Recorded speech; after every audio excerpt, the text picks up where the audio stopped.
On this week's episode, Justin is back, Zach is out, and Josh Thomas, our good friend, he's in with us. Plus, I'm in. He's in! Plus, we break down the 3DS Nintendo Direct. Mario is coming to the iOS App Store, and Pokemon Go lands on the Apple Watch, which is exactly what I told them to do several weeks ago, so you're welcome. Plus, your questions and so much more. Now, cue the music.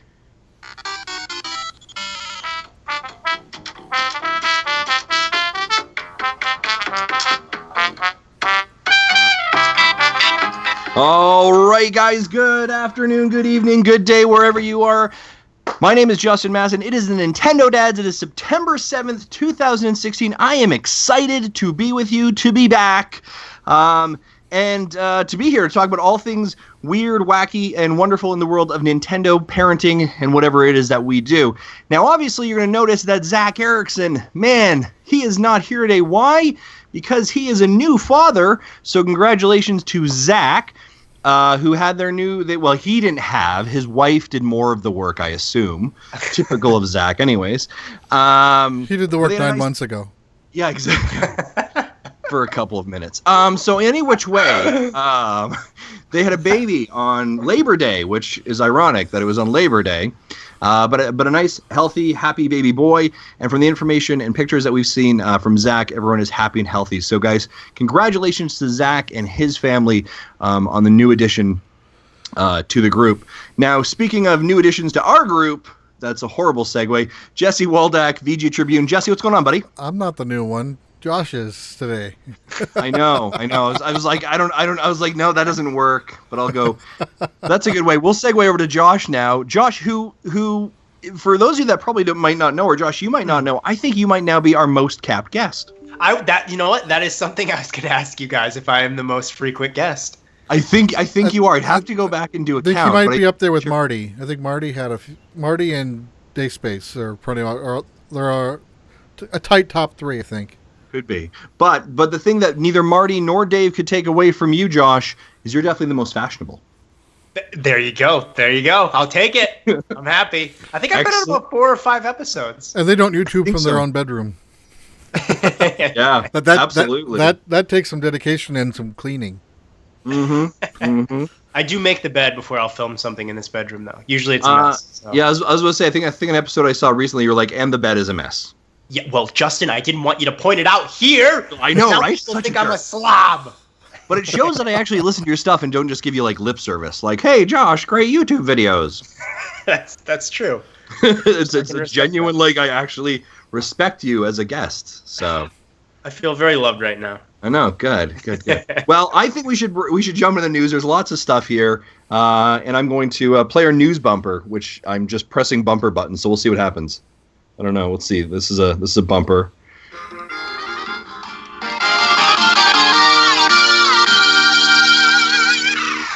Yeah, that's refreshing.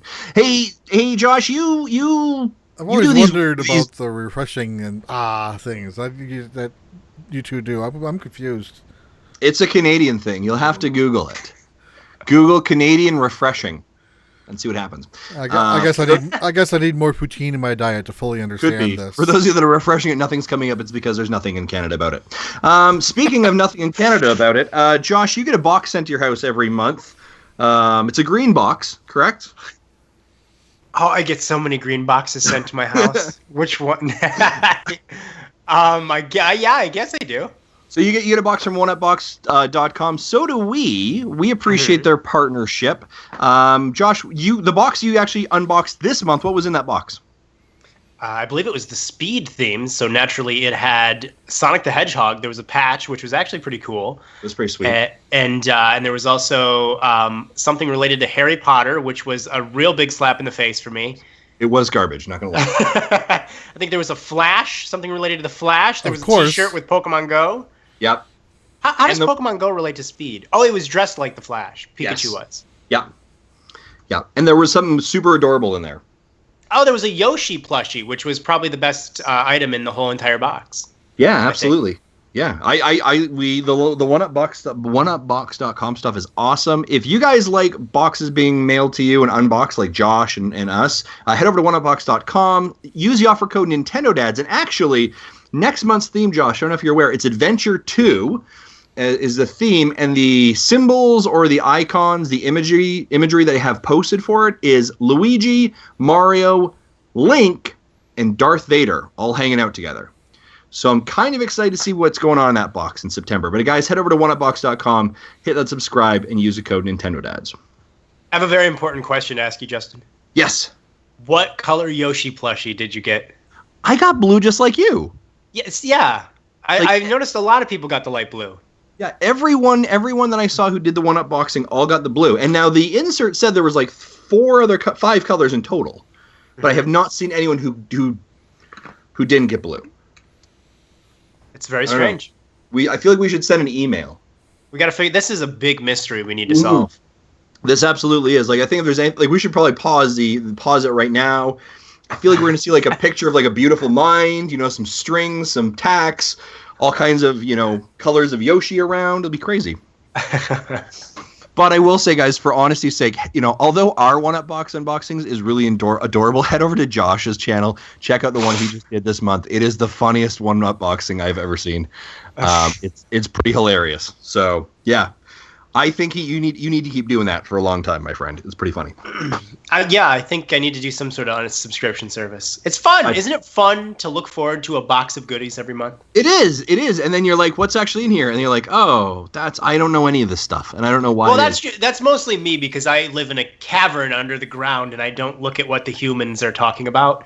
Yeah. So I don't get any of the references. But a normal person would. Sure. I also enjoy how they kind of like for copyright reasons and possibly for trying to avoid being sued, they can't actually say clearly what the thing is trying to be. Right? On the shirt? No, on any of the material they give you, any of the material. So, for example, that insert talks about that necklace, right? Yeah. And it never mentions Harry Potter, but it talks about a wizarding world. Oh, okay. Well, the second I saw that... Sonic the Hedgehog patch never says Sonic the Hedgehog. It says a very fast... moving hedgehog. Oh, well, that was his first original name, and they had to come up with something zippier. They're like, yeah, this is a horrible name. Marketing, what are you doing? Well, the second I saw that Harry Potter necklace, I was like, wait a minute, this is burning my hand right now. Something isn't right here. So I'm going to take a pause there. Talk to me about your hatred for Harry Potter, because that was really funny. Like, yeah. I'll touch on it a bit. I don't want to bring the show down. It's a good point. Since I was 7 years old, I wanted to be a skipper on the Jaws ride. I've been obsessed with Jaws my entire life. I moved to Florida to finally live that dream, and the Jaws ride closes the month after I moved there to make way for more Harry Potter crap. Oh. And I was already kind of like, what's this Harry Potter thing? I don't get this. What is this? And so now it's even worse. So your hatred for the series isn't like you don't think the characters are dumb, you don't think it's like a horrible concept, you're not like scarred by someone like ruining the book for you. You're upset because they took away the Jaws ride and put their property there. It's personal. So, so essentially you wanted to be Skipper Dan from the Weird Al song. Well, that's actually from the Jungle Cruise. I think that's based on the Jungle Cruise. It is, but it's a similar type of thing. Well, the Jungle Cruise is the most depressing theme park cruise I think I've ever seen. And that's coming from a Disney nut. Love it. Love it. All right. Still, I like the song. It's funny. Well, we're going to jump into the news. We've got some interesting news to break it down. Now, last Thursday, we record on Wednesdays, and of course, Thursday is a Nintendo Direct. So people got to kind of guess what we were going to say. There were some right predictions. There were some very wrong predictions. But we did get a Nintendo Direct on Thursday, and I just want to do a quick kind of round the table. I was actually surprised at how well we did. Yeah, I was actually kind of shocked about it as well. But I guess kind of after seeing it, general kind of just gut reaction. Josh, I'm going to start with you. What was your your reaction to this Direct?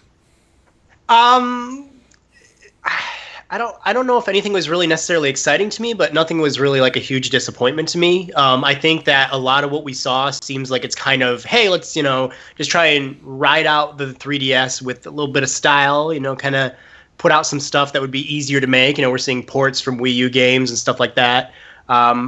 Pikmin 3DS, I could, I'm sure we'll talk about that a little bit more in depth later, but that was definitely something that came out of nowhere. So did Mario. That Mario sports game also came out of nowhere. That's kind of strange. Yeah, and the combination that they have with that game is very odd, right? Like we've got golf, we've got tennis, we've got very outdoorsy thing, and then we're like, and riding a horse. The horse riding is extremely random, I think, and I don't know if it's just the riding that Parker card jockey hype. That could be it. It reminds me of like a Mario and Sonic thing, actually. I think that's the first impression I got from it. Mm-hmm. But overall, I mean, as weird as it might sound, I'm kind of done with the 3DS. I loved it. It's my favorite handheld console ever, but I'm really ready to move on to the NX. And so everything that we're showing here, I was just like, okay, okay. When is NX going to be talked about? So, right. Yeah, I'm not done with mine yet. I literally put 20 hours into it this week. Wow. And then we have Ace Attorney coming out tomorrow, and Dragon Quest VII coming out a week after that. So that's my system for the end of the year, probably. And I still have Tokyo Mirage Sessions to finish. Yeah, absolutely. We'll talk about those later. Jesse, what about your thoughts for the Direct as well? Overall, I thought it was pretty good. It was. I'm actually surprised at the mixed reaction to the Pikmin game. It's kind of giving me the same vibes as the Federation Force reaction. And people threatening to put up petitions saying this game should be canceled. I'm like, how petty are you?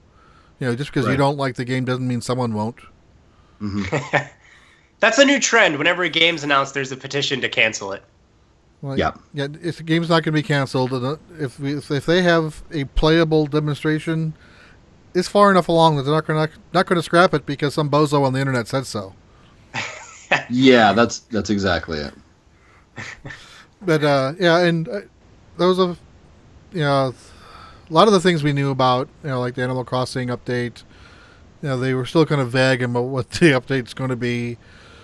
But there was a few surprises in there, like going through the notes real quick and kind of like the Street Pass game update. Have you tried those yet?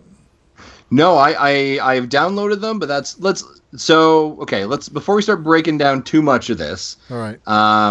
Let's kind of do a quick little overview. Yeah. Okay, let's just go straight there. Let's just go straight to the Street Pass games. So they had 5 that were launched, right? Slot Cars, Market Crashers, Feed Me, Ninja Launcher, and Me Trek. Right? You got to choose from either Slot Car Racers or Market Crashers is free. The rest of them were basically $2.99 each, or you can get them for like $8.99 in the U.S. In Canada, it's like $14, by the way. I don't want to bring that down, but I gotta, I do have to. Josh, you playing these games yet?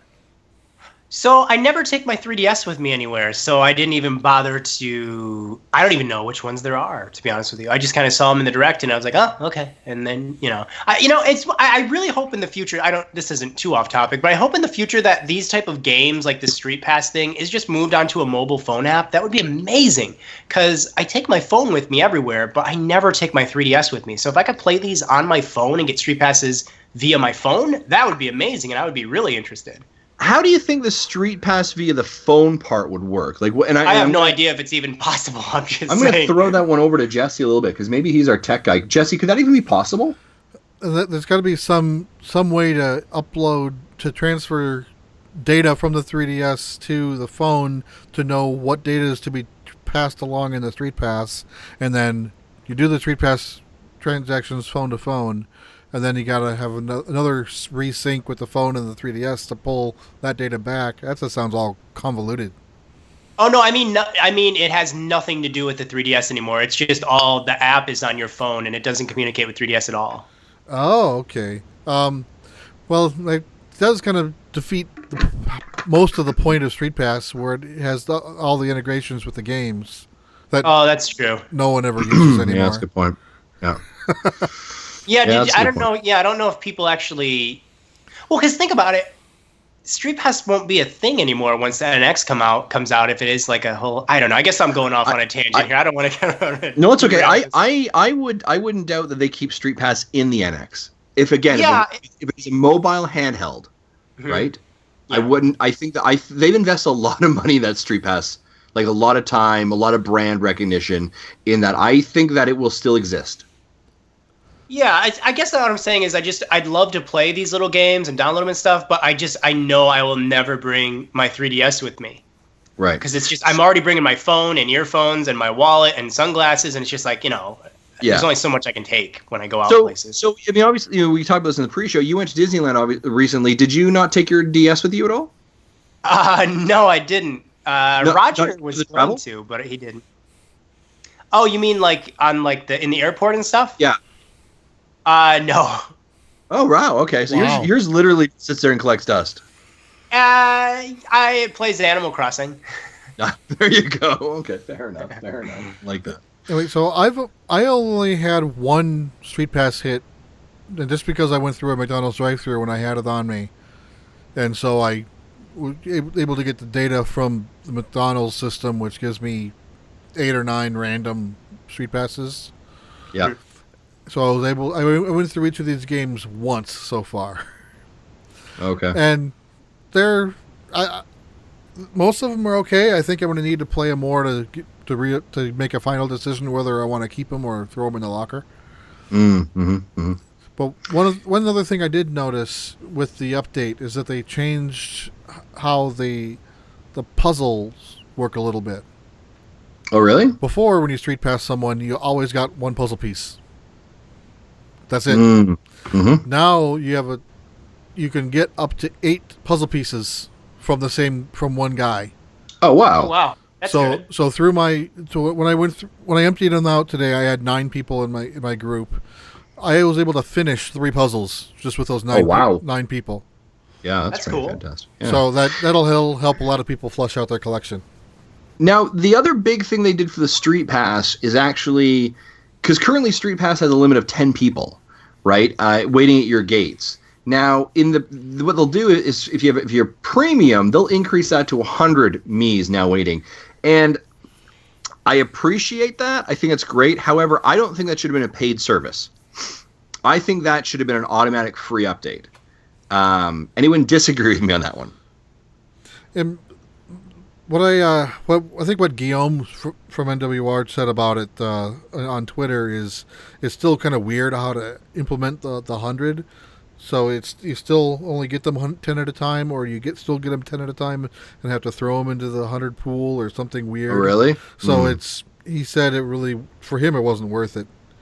And it's really, and I think this is a little bit of the point that Josh, I think you're kind of making there as well, is it's really only worth it if you're at a location, place where you are getting a ton of this, right? Like if you're at San Diego Comic-Con, E3, PAX, yeah, I'm sure you're going to get those people, right? Or right. I know Bobby Paulson, the Nintendo guru, is in Disneyland right now. He's like, yeah, I'm hitting street passes all day, right? I'm sure if you're in a place like that, it makes logical sense, and maybe you'll pay that premium, right? But if you're a person who goes to one expo or con a year, is it that big of a deal? Do you know what I mean? Is it because I travel a lot, I bring my 3DS with me, I'll go through an airport. I'll go through 3 airports to get to my final destination. And I've been traveling all day, and I collect a total of 6 Miis. Right? And that's it. And I think this kind of goes back to your point, Josh, of there isn't a lot of people aren't carrying them anymore, right? A lot of people don't carry their 3DSs with them. Because they've got their mobile on them, right? So what used to be this big drive isn't there anymore. I've even heard Per Schneider from IGN mention almost the exact same thing. He'll do days of travel. He gets 10 for 4 days, right? Yeah. It's just not as big of a thing, and it's very odd. I was in Heathrow for 8 hours, and I literally got 3, and I was in the middle of Heathrow. Mm-hmm. So yeah, I think those things are changing. I don't know if it's as relevant anymore, but I do think that should be increased. Whew, that was a lot of time on Street Pass. Wow. And the Mii Plaza. A couple other things I just want to pull from this, because I do think there's some big things I do want us to talk about. Obviously, Pokemon, Sun and Moon, that's more stuff coming. Yay, good for it. Some of the big, out of nowhere, right? The jaw droppers for me on this, guys. Super Mario Maker coming to the 3DS. Roundtable thoughts here. Josh, going to you first. So I think it's great for people who don't own a Wii U. There are a lot of people who own a Nintendo 3DS that do not own a Wii U. I know many of them, and I hear from them in comment section of videos. So that's great for them. I think if you own a Wii U and you own Super Mario Maker, or maybe you don't own Super Mario Maker, I would say the Wii U version does seem vastly superior in a variety of ways, one of which is that you cannot upload the levels you make to any kind of like online server database, which to me was like a big part of the fun, to make a level, upload it, and then see what people were saying about your level. That's like a huge draw to Super Mario Maker. And so I think this will end up being a good product for 3DS, but it will like factually not be as good as what you could get on the Wii U for like an extra 10, 20 bucks. Yeah, they really needed for Mario Maker for the 3DS and the Wii U to almost kind of be like in sync, hand in hand. Like if I make it on the 3DS and Josh, you're on your Wii U, like I can literally, because we're friends in some contexts, like send it to you. Do you know what I mean? Like that needs, if that happened, boom, you're done, right? Like that's ridiculous. But the fact that really the only way to pass levels, if I'm correct here, is through either local play or through Street Pass, right? And again, I mean, we talk about that Street Pass thing, but it just feels like a half step. Now, I agree. If you do not have a Wii U, you have not played this on the Wii U, you don't have a Wii U, you're not going to buy a Wii U, this is probably pretty cool, right? But if you do have a Wii U, I would definitely kind of go with Josh and say go the other way for sure. Yeah, and also, so there's some confusing things that Nintendo hasn't really ironed out with this. They mentioned like you'll be able to play most of the Wii U courses. So does that mean that you'll be able to play, like let's say I made a course on my Wii U game, right, and I uploaded it to the Wii U. Does that mean that somebody with the 3DS will be able to play that? Or what does that even mean? Well, my understanding is not all of the course element assets are available in the 3DS as it is in the Wii U. So if you build a level in the Wii U that uses one of those assets, then it won't be playable on the 3DS. But if you play it with the 95%, if you make a level with the 95% of the assets that do exist, then that level will still show up in like the 100 Mario level, like 100 Mario mode. And this is really why, like, it has to be identical, right? Which elements are not in the 3DS version and why? They didn't specify. Doesn't that seem like, what if it's like, oh, these bumpers are not in the 3DS version? I would be like, well, why aren't they in the 3DS version? We probably won't know until like IGN and the others, the Game Explain and the others start getting their review copies. Yeah, very strange. And I agree with Justin. It should have been something that was like a mirrored version, but on the go. And it's going to be cool, I think, for people who own a 3DS. But at the same time, there definitely are some things that make me think, man, they came so close to really, really having something here. Like it won't have mystery mushrooms for sure. Mm-hmm. Yeah. So that's really weird to me. Like, why? How hard does it really take that much data space to have these simple little pixelated mystery mushrooms? Those are a big draw to the game. Like, that's all most people talk about with Super Mario Maker. All these fun mystery mushrooms. And did I read the Amiibo weren't compatible either? Am I wrong on that? Yeah, mystery mushrooms and Amiibo costumes are exclusive to the Wii U version. Yeah. That's a big part. That's a big part of Super Mario Maker, I feel, because it also inspires people to create certain levels. I mean, I've played a lot of levels that were clearly inspired by the mystery mushrooms. Mm-hmm. And so, I don't know. I feel like that's something I don't see any technical reason why they couldn't have had that in there, unless they want people to still pay more money for the Wii U version, so they're trying to like make it seem like it's a little bit better. But I mean, well, I guess here's like one of the like, I mean, we're talking about this game, and obviously we're going to talk about Yoshi's Woolly World here in a couple moments, which is these games both kind of fall in the same idea, right? They were really good successes on the Wii U. The Wii U is a system that did not move these assets as well as they wanted to, and Nintendo's kind of giving them a second life on the 3DS. Now, maybe in that transaction, that transfer, like it can't be a direct port, obviously. Somewhere in that, they have to be like, well, this doesn't quite work on the infrastructure, right? But with the new 3DS, it's pretty closely comparable, is it not, to the Wii U? Am I completely crazy on that? You mean like as far as power and everything goes? Yeah. No, it's way, way less powerful than the Wii U. Really? Yeah, it's way less capable than a Wii U. Okay, so there's. I think it's more in lines with like a Wii, a little bit more than a Wii. Okay. Yeah, kind of like in between the two spots. Use Hyrule Warriors as an example. Yes, it's got a lower resolution, but even with that lower resolution, you get draw distance problems and clipping problems, especially if you're on a non-new system. Yeah. I tried to play that on the normal 3DS, and it was very unpleasant as far as like frame rate and just the overall experience. It seemed like, I think Zach, when he did his first playthrough of it, did the same thing as you, Josh. He played like an old 3DS, and he was like, "No." Yeah, This is not a good that's all I experience. actually. That's all I own. That game really should have just been like Xenoblade Chronicles, for new 3DS only, and if you don't have it, buy it. Or Yeah. sorry. Because, Yeah. why put out a version that's virtually unplayable anyway? Right. Anyway, Yeah. I'm kind of mixed on this game. The only thing that's going to give me the draw is the 100 new pre-built levels that Right, have yeah. medal objectives for collecting every coin and or every enemy. Mm-hmm. Other than And that, those were meh. Other than that, that's the only thing that really attracted me to this. Yeah, and those were designed by Nintendo as well, so presumably pretty good. And this is coming out this year, December 2nd, 2016. So, just right after that, the Black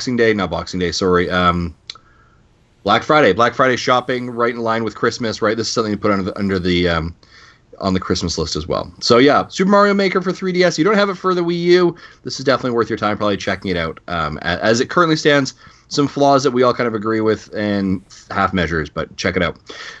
Mario Party Star Rush. Now, obviously, Josh, you're a huge Mario Party fan. I'm sure you're overhyped for this. I can almost hear your energy coming through the speaker right now.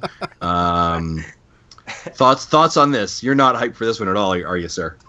Well, it's one of these things where I kind of say, like, wait, why is this even on a handheld? Because it's a game about, Mario Party to me is I'm together with friends, we're hanging out. I mean, and you guys are dads, so I'm sure you can relate to, like, that living room atmosphere that Mario Party experience really shines in. Yep. And so the idea of like, well, we've got to get 4 systems together, and yeah, there's download play that's really good, but we still need 4 Nintendo 3DS systems to get this actual party started. So it's just not the greatest machine to put a Mario Party game on to begin with.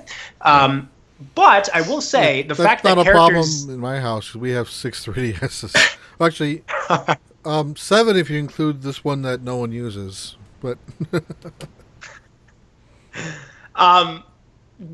I think it's, just being able to move individually and not all be strapped in a car, I think that's a plus. I think that the concept could be fun, but when I look at the game boards, I think they're very kind of lifeless.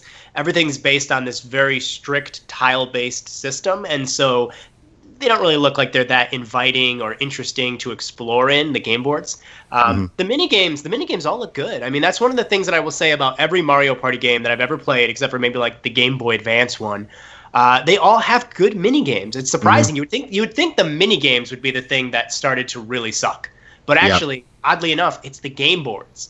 And I haven't played this game yet, so I'm going to give it a chance. I am excited enough to give this game a chance. Yep. They showed off some new modes recently, and they seem interesting enough. I'm interested to see what those are about, like the one where it's like a coinathlon, to where you're just playing a minigame, and every coin you get in the minigame is moving a space forward on a big board. So you're kind of doing laps around it. I think that's an interesting idea. But ultimately, I want that really awesome Mario Party game on the NX or on a home console or whatever that kind of goes back to letting us explore these non-linear game boards, not in a vehicle, individually. And but it looks cool enough. Yeah, it definitely does, and I would have kind of agree. I'm going to kind of go back to a comment you said, like from a parenting perspective, this is probably a pretty cool game actually. Like if you've got all your kids have 3DSs or DSs, this is probably a pretty cool game to pick up because it does have that local play, right? That local download play. And I know like when I traveled with the kids to Ireland, we had an old copy of Mario Party for the DS. And so one of the nights we were like, it was just before our next day for travel. So we were kind of just relaxing in the hotel room. I put the one cartridge in my daughter's, and we kind of just did like a local download play to all the DSs in the room, and we all played like there was only 3 of us. My wife was playing on the iPad, but the 3 of us were playing Mario Party in our beds, just relaxing. And it was kind of a really cool experience, right? Like we were able to kind of create that living room couch co-op experience on the DS, which was really great. But I do agree, like you need, for this I think to be really effective, this is again an example of like you need people together. You need people together in the same space to make this effective. So Mario Party DS does have local multiplayer, right? Yeah, I guess maybe you haven't even heard this story. I think I've told it before though, Josh. So when my wife was having our second child, we went to she was being induced, and I think she's going to kill me when I tell the story. But she was being induced, and like obviously that takes a bit of time. So we each brought our DSs, and she had Mario Party, and so we just sat there and played Mario Party locally. She had the cartridge and just local download play, and we played a game for like 2 hours until all of a sudden her labor really kicked up, and then she had to like stop playing and quitting. But I still say that I won because I mean, come on, you can't I know, quit right, Mario Party no matter what. I was like, listen, you could push or you could roll the dice. Your decision. And that is probably the best. That's probably one of the best Mario Party stories anybody could ever tell. Yeah, and so like it was funny. So like we like literally, we closed the clamshells to obviously focus on the labor at the time, and like we just kind of like life gets away from you, right? And I think it was like later when we actually like turned reopened the clamshells, it was still like that game was still in there. We hadn't played it, and I was like, no, I'm pretty sure I still won. So it's great. Amazing. Well, it's funny. I asked that because on the Nintendo Direct, I think Nintendo made a mistake. They said that Mario Party Star Rush is the first local multiplayer Mario Party game.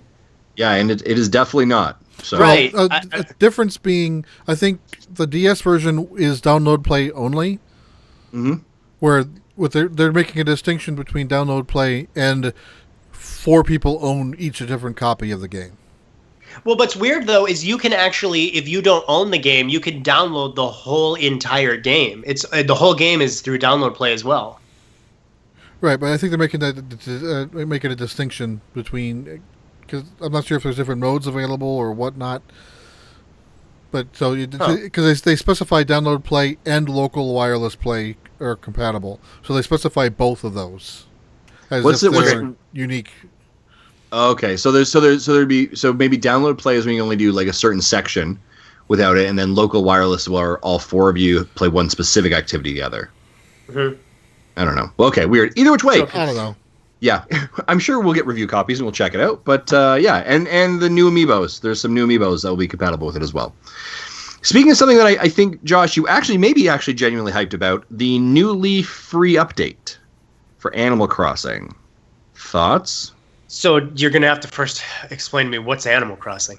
Yeah, so it's a game about little people who walk around and whine about stuff. This sounds horrible so far. Doesn't appear to have any actual plot, and I think it's one of the worst games ever made. Are there guns? Of course there are. Okay, you got my attention. I think there's an angry Mr. Rossetti with a gun, I think is his name. It's like a Doom shoot 'em kind of game, first person shooter. Sounds great. I'm already thinking about doing 300 video journals for this game. Oh, sounds like a good idea. So, yes, it's funny. I was not interested in the amiibo support really in New Leaf, and then I saw that it comes with cute little mobile homes, and I was like, oh, sold. The animals have little mobile homes that they drive up into your town in. I'm done. I'm sold. I want this right now. So I went from like laughing at amiibo cards in stores, like verbally making fun of inanimate objects on the shelf, to, oh my God, I need these. All in one foul breath. Yes. So I'm definitely, there's like 50 new cards, amiibo cards for Animal Crossing New Leaf.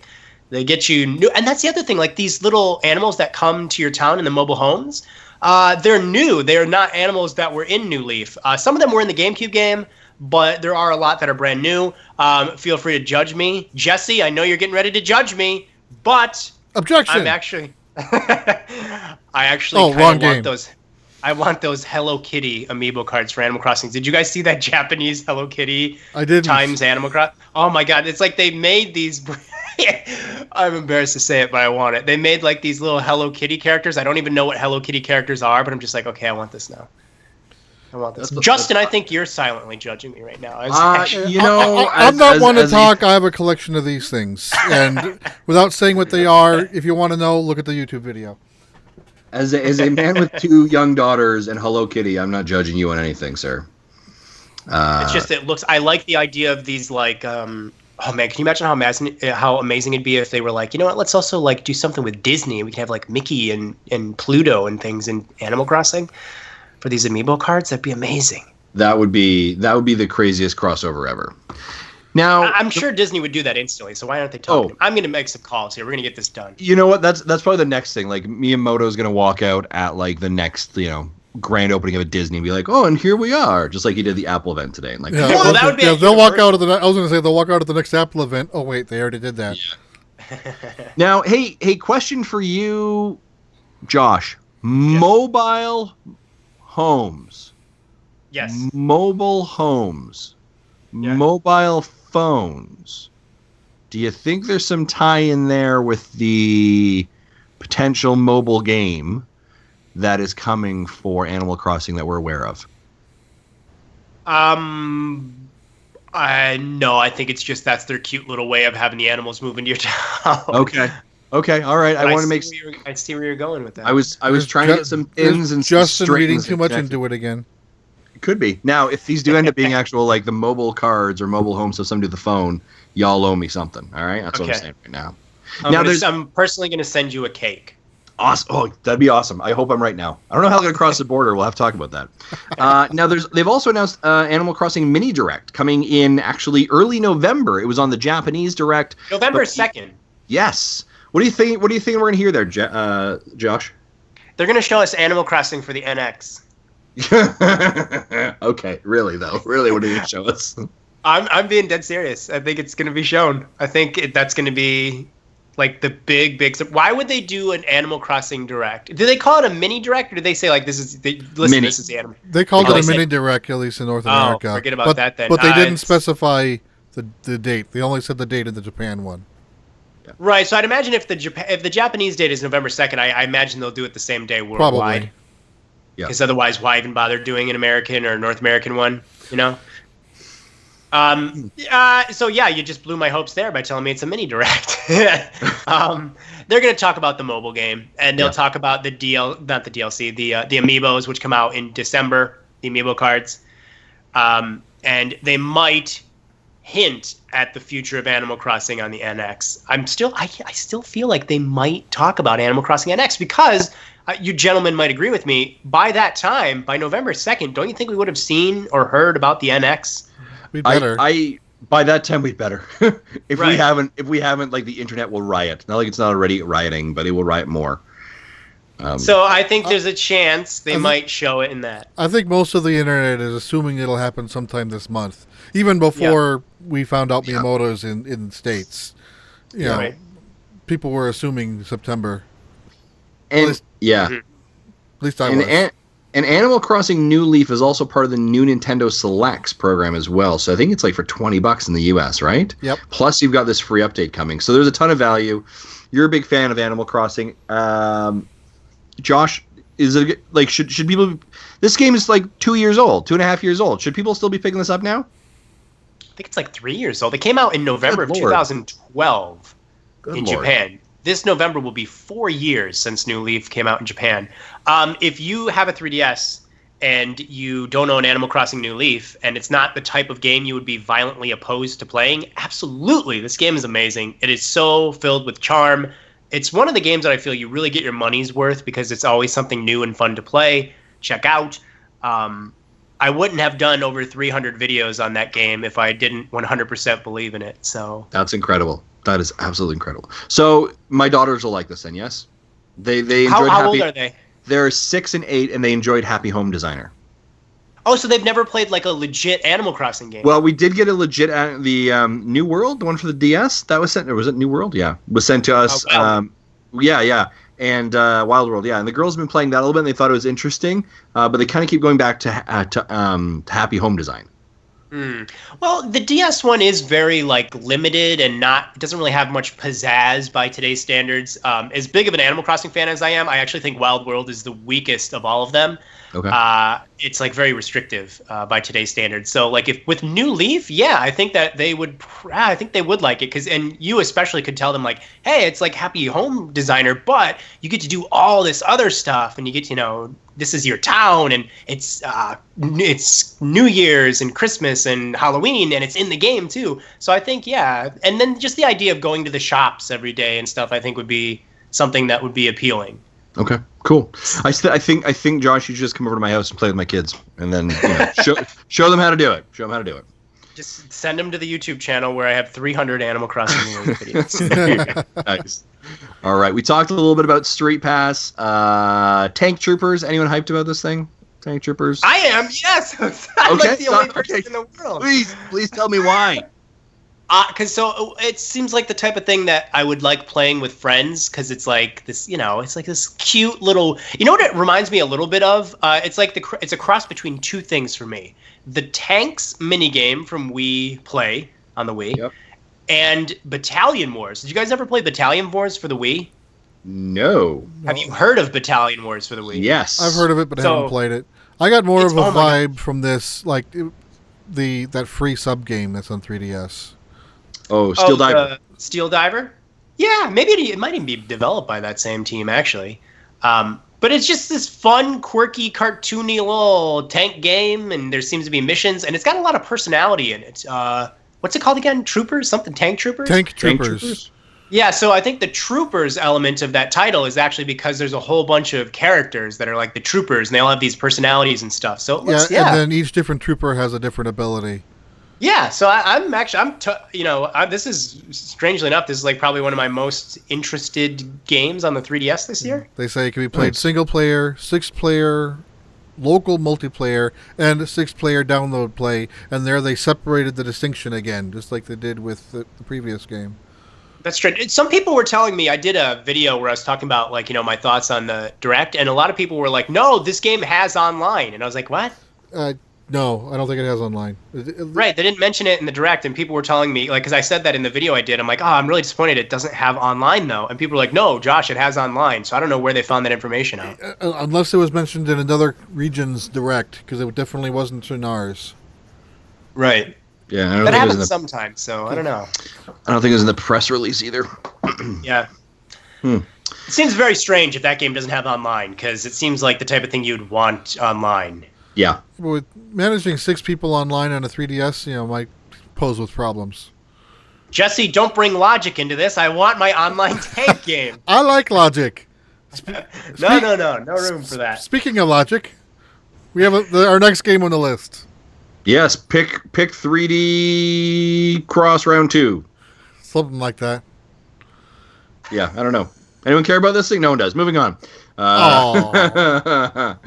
Jesse, I think you're going to talk a lot about this during what you've been playing, right? Yeah, I'll talk about this later. Okay, we'll talk about then. Some Nindies, the Summer Jam. You guys have heard a lot about it. Go every Thursday. There's lots of games there. Then they talk about some Amiibo, some new 30th anniversary Zelda Amiibo. And I have everyone already pre-ordered. Yeah, Amazon is back up on today for pre-order. Josh, you still into the Amiibo stuff? Am I still into Amiibo? Yeah. Or you sold all yours, right? I sold a massive chunk of mine, but I am now collecting the Amiibo that I like as a figure. You know what I mean? Like I'm not like trying to collect them all. I'm not collecting them based on what they do in games. I really like 2 of them. I love the Wind Waker Amiibo for Zelda, so I will definitely get those. The Link and Zelda. Is it Zelda or is it Tetra? I think it's Zelda. They're saying it's Zelda because she is dressed in the gown, not the pirate. Oh, okay. I wish they would have done the pirate, because then, you know what I mean? That would have been more unique. Maybe both. Maybe both. They could do them both. They still could do one later. Yeah, but I'm definitely going to get both of those. I love Wind Waker. Wind Waker HD is my favorite Zelda game of all time, so I'm definitely going to get those just because I want to display them on a shelf or something. Yeah. Yeah, those are super cute. Launches December 2nd. A lot of things coming up for Nintendo on December 2nd. Seems like a big day. Yeah, lots of Amiibo. Uh-oh, do we lose someone? They're doing exactly, we're not 100% sure, but keep your eyes open for that. Hello? Yes? We're good? I think we had a Skype glitch, but I think we're good. We had a hiccup there. Skype! A couple other things they did also that day. The Legend of Zelda Skyward Sword was released on the Wii U to pick up on the eShop, so that's incredible if you haven't done that. Hyrule Warriors got a Legends DLC pack. Phoenix Wright Ace Attorney was mentioned. Dragon Quest 7, Dragon Quest 8, Yokai Watch, Disney World 2, Sonic Ice and Boom, Shima Tensei, Apocalypse. Sonic Ice and Boom. Ice and Boom. Nope, that's Sonic Boom, Ice and Fire. Now here's a couple that we want to stop in on. Poochie and Yoshi's Woolly World. Yes. Josh, thoughts on this? The amiibo? Sure, we'll start with the amiibo. Why not?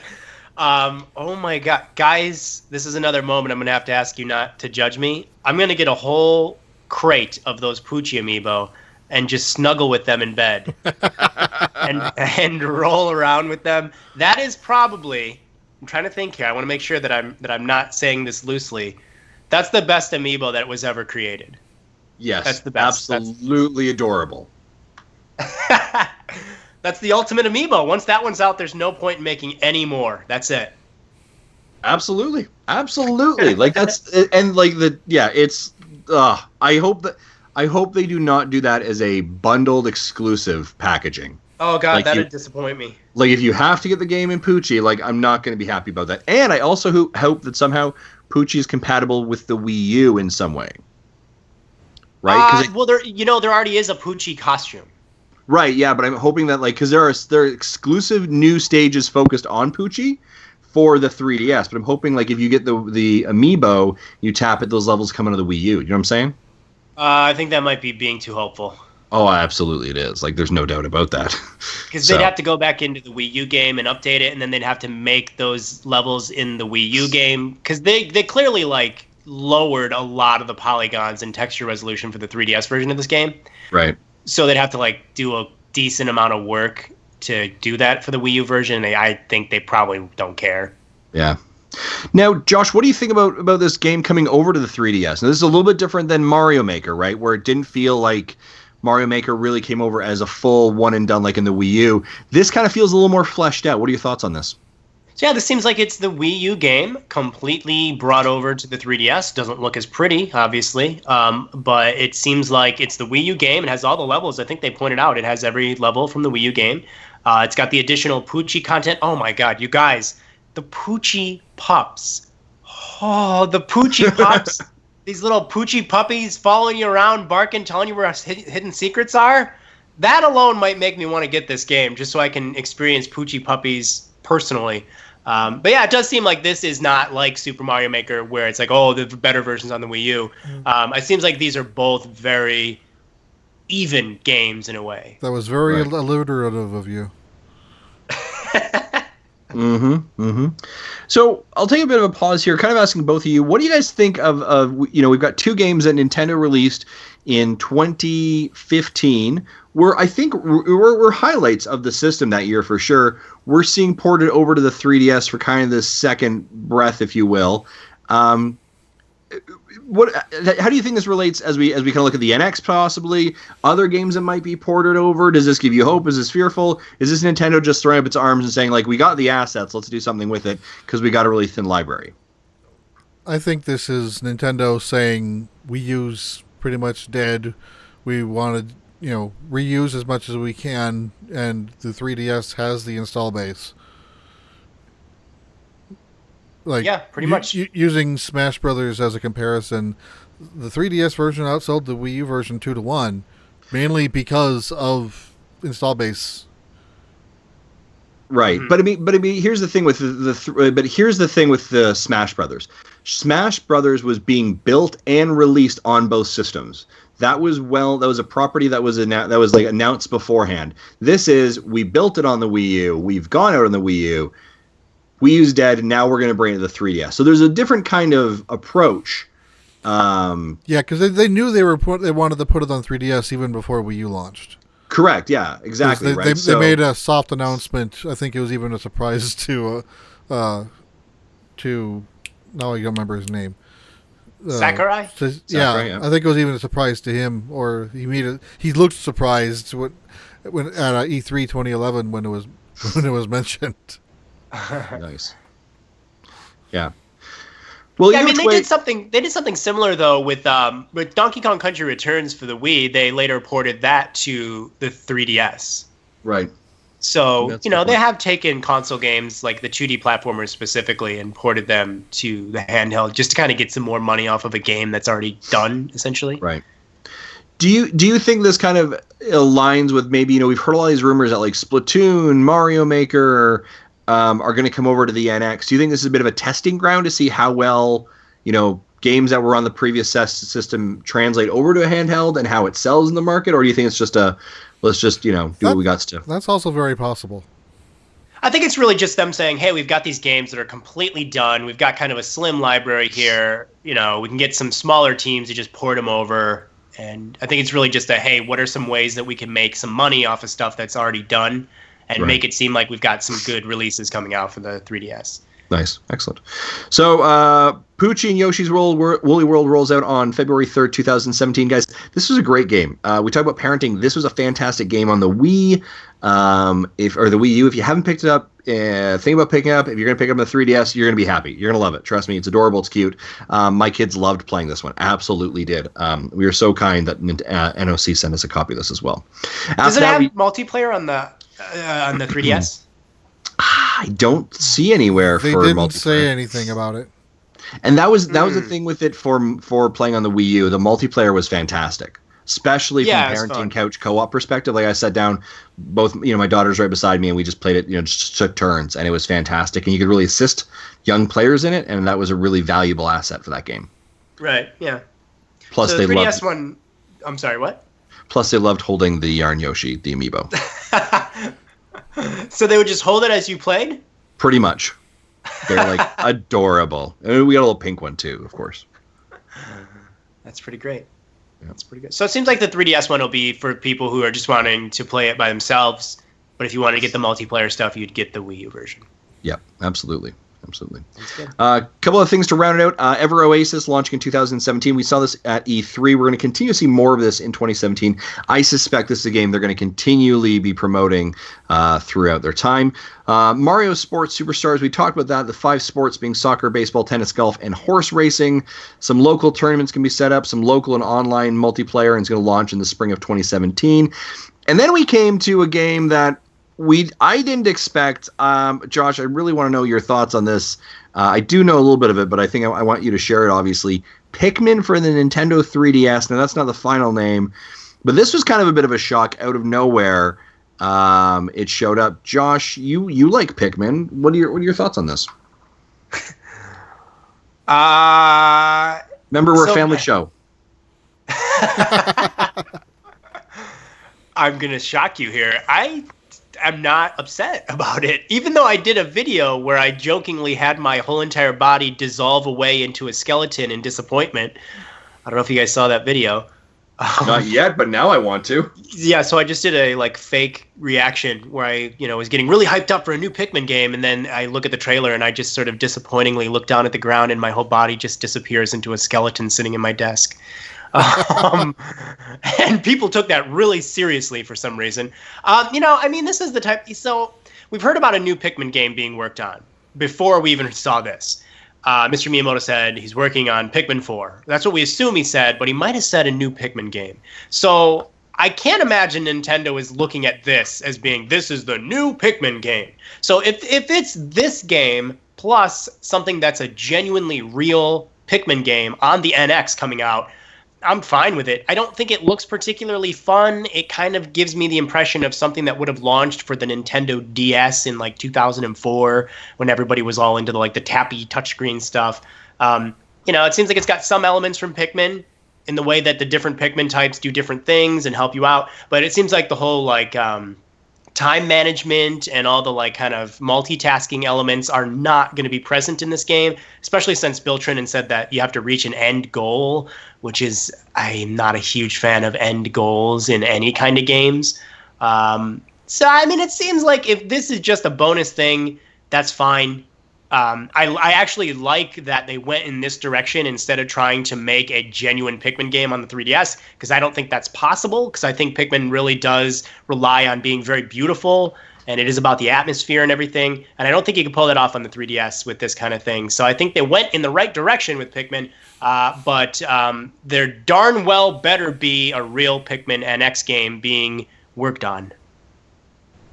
Well said. Yeah, I support that. Cool. Yeah. This game's coming out in 2017 as well. I think this will be probably one of the flagship games that they kind of put the, tote for 2017 for sure. This may be part of their November of 2017 game they really hype for Christmas or something. So, yeah. All right, so that was the Direct. I think overall it went pretty well. Great to see that the 3DS still has life kicking in it, and they're going to again kind of ride that wave. Again, the Wii U is kind of, it's being put out to pasture. We know the NX is boldly coming over the horizon. Everyone is questioning, where does the 3DS stand here, and everyone's shocked that they were kind of expecting this Direct to kind of be like, and the 3DS is now dead. The 3DS definitely has a long life, I think, ahead of it. And this is not unshocking. Nintendo is going to kind of split their focus a little bit to make sure that when they're bringing on a new console, they don't have all their eggs in one basket, and they have another console that is being successful, has a large install base, and continues to make them revenue. So not a huge shock here at all. So this was conveniently bypassed, but what did you all think of the skit that they had scattered throughout the Direct? That wasn't a skit. That actually happened. That was a documentary called Reggie's Angry Donuts. The thing I like about Nintendo that they always do is they don't take themselves really too seriously. And I think their Directs are a great example of just not, just having fun. And I think that was great. Yeah. Though it seems like the North American one is the only ones that do that. Yeah, I actually noticed that too. Japan takes themselves pretty seriously, and Europe just kind of piggybacks on Japan. Yeah, I definitely know. It's funny you mentioned that because I did finally realize that when I was watching all the different versions of this Direct. I realized that, Nintendo of America definitely deserves... Well, is it Nintendo? Yeah, it's Nintendo of America that would put that on, right? Yeah. So I think they definitely deserve credit for, going the extra mile, having fun with these little silly skits, and, yeah, I think it's pretty good. I rather enjoyed Bill's large beard. That was great. The best part was you see the tape and the glue that his beard was falling off on. I thought that was pretty funny. The spirit glue they used. Now I gotta say, Jesse, how often does Justin compliment your beard? Never, right? Very rarely. Yet he'll compliment Bill Trinan, somebody who he doesn't even do a podcast every week. No, but you know why? I say that because I'm trying to get Bill Trinan to come on our show, and I'm trying to suck up. That's why, Josh. Okay. Thanks for calling me out. I don't think it was a real beard, though. Shut up! What? I think it was fake. God, seriously? Spoiler alert. That's just ruined my day. And those donuts were real. Yeah, those donuts were very real. What about the levitating Galaxy 3DS? Oh, don't even get me started on that thing. All right. Speaking of what won't ruin your day, guys, this week, good friend of the show, Andre from Game Explain, dropped a 2 hours Breath of the Wild analysis. Josh, I don't know if you just stubbed your toe or you're angry at Andre. Go ahead. No, whenever I hear Andre, I just have this violent reaction like that. Okay. Cool. Did he finally get that up? It finally went up this week. I think he posted it on Friday? I think so, yeah. You know what's funny? He recently went to Disney World. I guess that was his victory. Probably. Victory vacation. It's, you know what? I'm actually gonna be sharing a secret here. I was the only one that actually got a preview of that on Facebook. So really? I feel pretty special. It's nice. Just a screenshot, but still. Sure. It's tremendous. It's well done, guys. He even missed the last 3 episodes of his own podcast to continue working on it while the others recorded the podcast. Yeah. Yeah, if you guys haven't seen it, and I know a lot of people are like, I don't want to watch any more Breath of the Wild. You know what? The more I watched it, the more I was like, I just want this game now. I just want to play this now. I want to go explore. I cannot wait. I'm so hyped for it. Fantastic job to Andre and his whole team at Game Explain to make that happen, because that is absolutely incredible. And for people who are afraid of it being spoilery, it really isn't, because they really press the point of, at one point of the video, that this is at most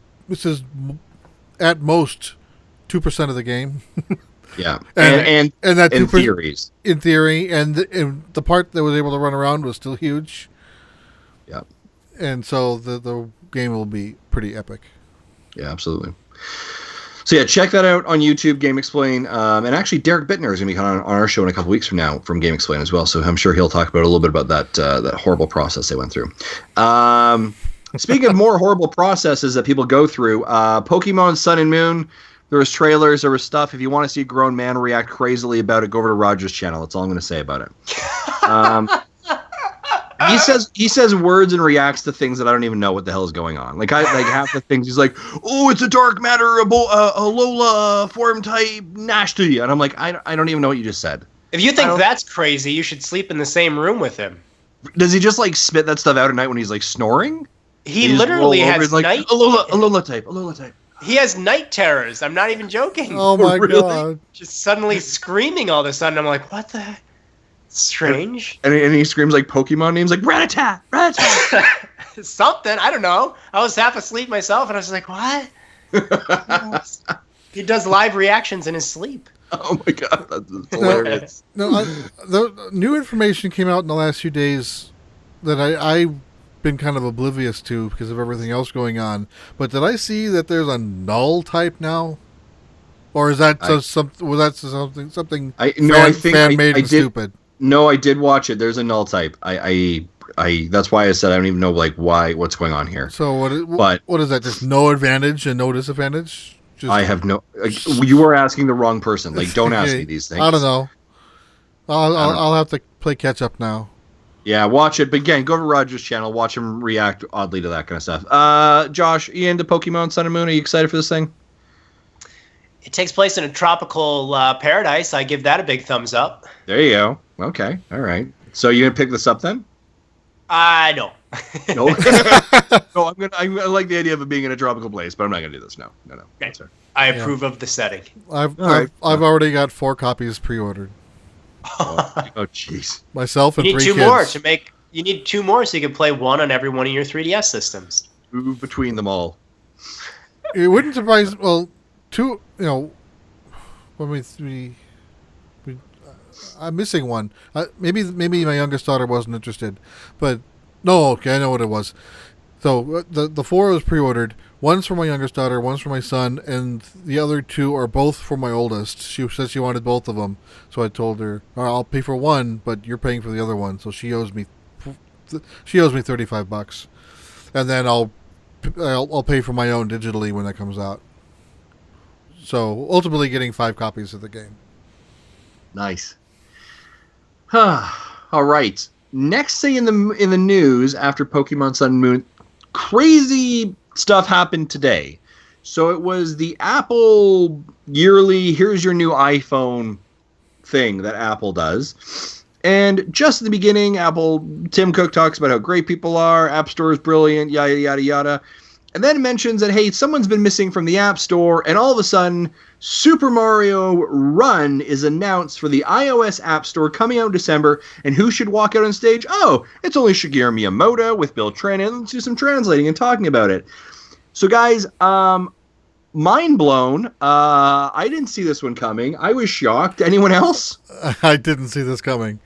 When they said that, you know, someone who's been missing from the App Store is coming, I'm like, they can't be talking about Nintendo. They must be talking about someone else. But just in case, I had my screenshot button ready to go, and yeah, it was Nintendo. So I'm like, okay, screenshots and send the photos onto Twitter. Yeah, this was Josh. What are your thoughts here, buddy?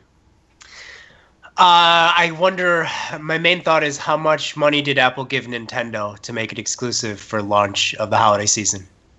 That's the first thing my mind goes to. That's an interesting question. Very valid. I really hope Nintendo raked them over the coals for this. Really, whatever they felt it was worth to be exclusive, like the first mobile Mario game officially from Nintendo, whatever that is kind of worth, I hope they charged them 5 times as much as that. Because, think about it. Apple would probably pay them anything to have that exclusivity. Well, and if you go into the App Store right now, you can search Super Mario Run, and it comes up. And you can actually, watch the video, watch the information about it, and there's a Notify Me button in the App Store. Yeah, I think that's new. I've never seen them do that before. I've never seen that. And they will send you notification for when the game is ready. That's ridiculous. I've never seen that. So they were hyping this thing. It looks interesting. There's a couple different levels to it. There's a huge press release. We put on our Facebook page and check it out there as well. But I was shocked. I did not see this one coming. And we've all been saying, hey, just put one of your Nintendo games on a mobile device. And it could be Instant Runner or whatever it is. And they did it. And interestingly enough, Nintendo's stock went up by 30% after that announcement. So their investors definitely agreed with them and supported that. Now, there's a couple things I want to tie into this as well. So Nintendo did mention that Super Mario Run is going to be coming out in December. In the press release they then sent out afterwards, like near the very bottom of the paragraph, they then mentioned that Animal Crossing and Fire Emblem will be released after Super Mario Run, but before March 31st of 2017. Now, if you remember, that was the agreement that Nintendo had with when they talked to their investors, that they'd be putting out 5 mobile games by fiscal year end, March 31st, 2017. So, what we do have confirmed is obviously Miitomo, Super Mario Run, Animal Crossing, and Fire Emblem. I suspect we're going to see those in 2017, probably near January or February. They did actually come out today and say that they are not going to be making their 5th game prior to 2017 to reach that cap. So they will only be releasing 4 mobile games before March 31st, 2017. Guys, thoughts on any of this? Okay. Sorry. Awesome. Sorry. I was actually looking up their stock price information, and we knew it spiked when Go came out, and then when they realized, Nintendo wasn't getting any of this money anyway, it kind of bottomed out, and then now it's up again. I wanted to compare the levels. While it isn't as high as it was when Go launched, it still was a significant upturn over even yesterday. Yeah. Well, I think the reason for that is because Pokemon Go, the stock prices went up after it was out, and it was this phenomenon that was going on. And I think maybe once Super Mario Run actually launches, that's when we might see a bigger spike in stock. When people realize, everybody's playing everybody's playing Super Mario Go or Run now. Yeah. Whatever. What is it called? Is it Super Mario Go or Super Mario Run? Oh my God, that is the least effort ever put into a title for a video game ever. But it tells you what's going on. Super Mario tell you the Run. Yep. So it's very adequate. So the weird part about this whole stock thing is, the press release happened while the Nikkei was closed because it was overnight in Japan. So yesterday closed at under 25,000, and it opened this morning at over 28,000. So there's a 3,000 yen gap from close to open. So it looks like an instant spike when you look at a multiple day curve. Yeah, I think we're going to see Nintendo move more and more into mobile, so it'll be interesting. I have a question for you guys, actually. Yep, sure. Do you care about this game, as in like something you genuinely want to play? I genuinely want to play it, to try it and understand it. To understand, there's it's that part of a lot of mobile things. I really want to try it to see what it's like. Will it catch my attention? Probably not. But it's a great kind of just time suck game. I have my iPhone with me a lot, basically everywhere I go. Right. So I'm waiting in line somewhere. I'll just pop this out for a couple of moments, play it, and be done with it. That's that. Because I don't carry my 3DS with me everywhere I go. Right. It's the same way that I kind of use Pokemon Go right now, which is I'm standing around waiting for something. Okay, I'll open up. Is there any Pokemon? Oh, catch one, hit a stop. Okay, close it off. Right. So it's like very small incremental usage. I think it's just interesting to see that Nintendo's actually making progress in their mobile strategy, and what that actually means long term. Because I think what they're going to determine or find out is that they're having success in mobile, so it's going to push them to invest money into mobile and to change how they do things. But I'm also very fearful of that, because I think if they have so much success in mobile, they're going to try and drop everything else and just go mobile. Yeah. I think that's a spot I don't want to be at. I don't want to be that. I don't want them to be like, oh, you know what? We shouldn't make video games or consoles anymore, but slot machines, right? I don't. Let's change our name to Konami while we're at it. Yeah, I don't want them doing that. So I think it's a slippery slope, but I do think they need to evolve. They're going to evolve, or they're going to die, or be I don't want them to stop making consoles, and I don't want them to sell their IPs to Sony or Microsoft. But I want for them to be a successful company. And if they can make a boat ton of money off of mobile, and that keeps them alive in other areas like home consoles or mobile or on the Go consoles or whatever their new strategy is that funds those other things, then I'm okay with that as long as they're doing okay. Does that make sense? No, that's exactly how I feel as well. When I look at Super Mario Run, the last thing on my mind is, hey, I want to play this. When I look at this, I think, oh, okay, this is the laziest thing ever. They just took the art style and all the assets from New Super Mario Bros. U. They probably scaled them down a little bit, and they slapped them on, this mobile game that's just about tapping to jump. And Mario automatically runs through these levels. These are level themes we've already seen. I got a little bit of a quick remix to the music. Throw that in there. So when I look at Super Mario Run, I don't see any passion. I don't see creative work there. From a video game developer standpoint, I don't think anybody working on that game is feeling fulfilled if they really are interested. You know what I mean? It seems like the type of thing that is all right, we got to do these games because we're going to make so much money off of it, but nobody really cares at Nintendo or whatever to do those games. Yeah.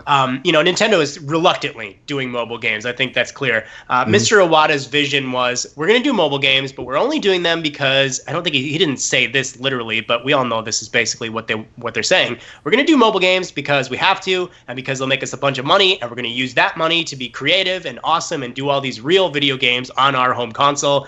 And we're going to use those mobile games as a way to keep those characters out there and promote the real games that we're making, where we get to be creative and make something that's big.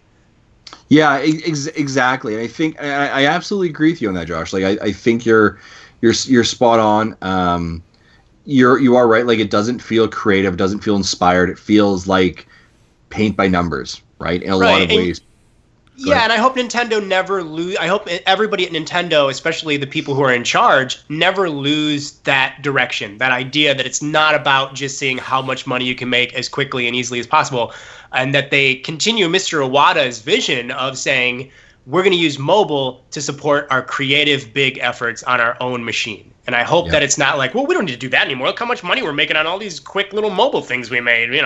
Like you said, I hope that isn't the thing that happens. I hope they're not just this is where the money is. We barely put any effort into these things. Why fight against it? Well, right. I do want to give them a little credit on a creative solution to how to play a platformer on a mobile device without just forcing you to use a Bluetooth controller.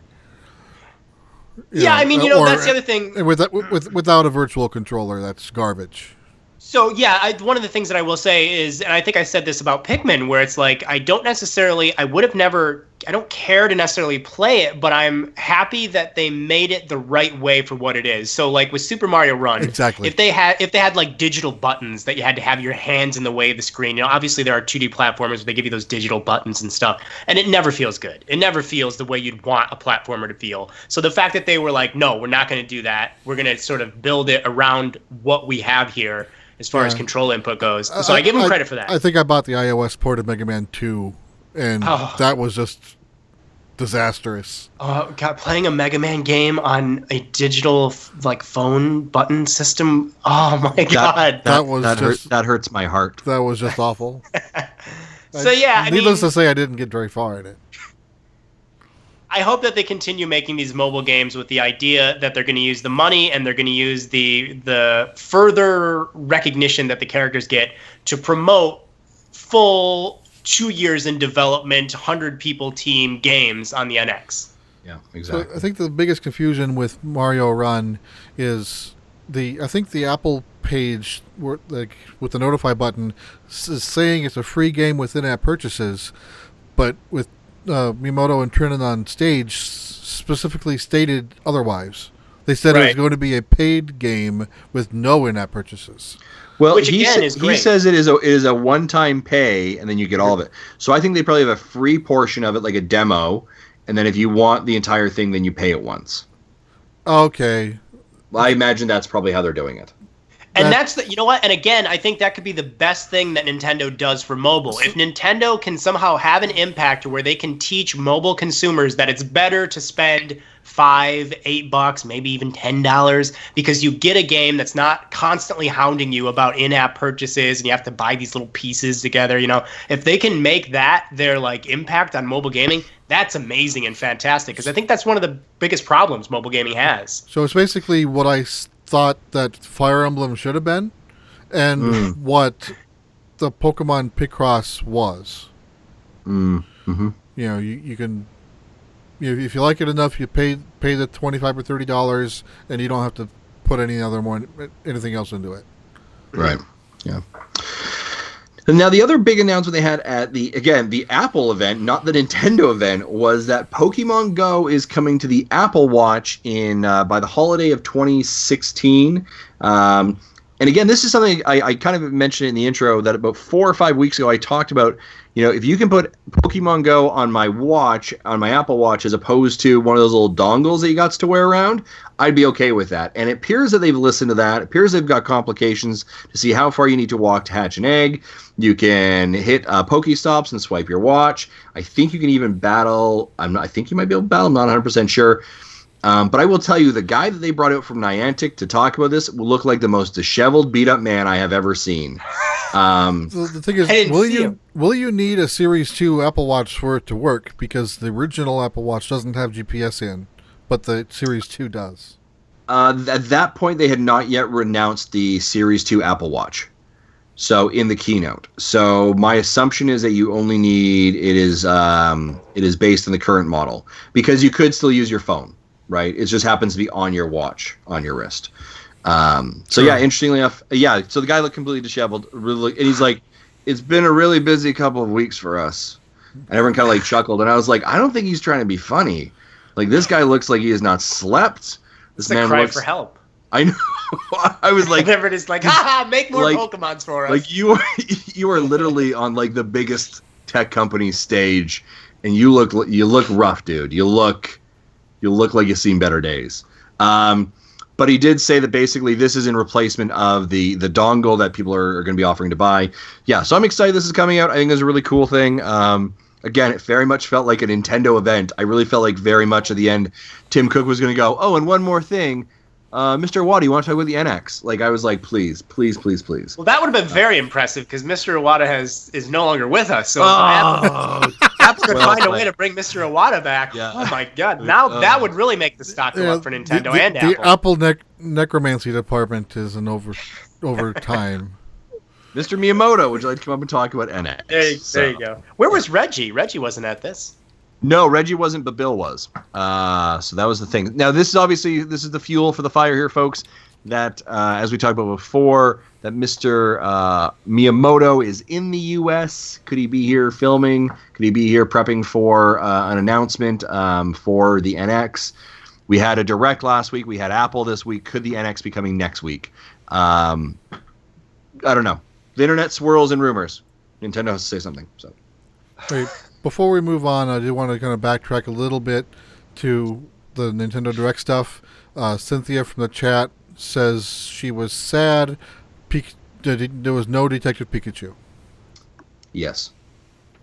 I would also agree with that statement, Cynthia. Was that confirmed to be coming worldwide, or is that still only confirmed for Japan? I think that's still only confirmed for Japan. But the fact that they're making a movie out of it, I would think they would have this thing worldwide by then. Right, yeah. Yeah. All right. Wow, that was a very long open discussion for news. So we're going to jump into what you've been playing. I'm going to select a random bumper here. Hold on. Please understand. Bump it. Please understand. Yeah, okay. So please understand that when Zach's gone, I use a really poor soundboard. All right. So speaking of what you've been playing, Josh, going to head to you first, sir. What have you been playing? So oddly enough, I'm working on a video about Mario Party, so I've been playing a lot of Mario Party for the GameCube, all those games. Such fun games. I'm literally playing them by myself, so that's a little lonely, but I can tell that these still have stood the test of time, so I've been messing around with those to get footage. You know what I've been playing? I've been playing Paper Mario: The Thousand Year Door, which is the first time I've been playing a video game just for the fun of it. Usually when I'm playing a game, I'm getting footage for something. But man, have you guys played Paper Mario: The Thousand Year Door on the GameCube? I haven't. I think I've played through it twice. I have not, but I actually just recently got my first GameCube games and a GameCube controller. And I saw your review or your 3 things you like about Paper Splash, and it made me think Color Splash. It made me think I need to try this on the door. The Thousand Year Door. Yeah. Jesse, will you back me up on this? Is a fantastic game. I agree. I think that's the of the entire Paper Mario series, that's the best game. Yeah, it's so creative. Like the lands that you visit, the characters, the dialogue. There's a lot of fun paper gameplay. The music is so good. A good mix of companions that have different abilities. Mm-hmm. Yeah. And I actually they kind of have a twist ending in there that I completely forgot about, and I went, "Oh my god, it happened again! I forgot about that."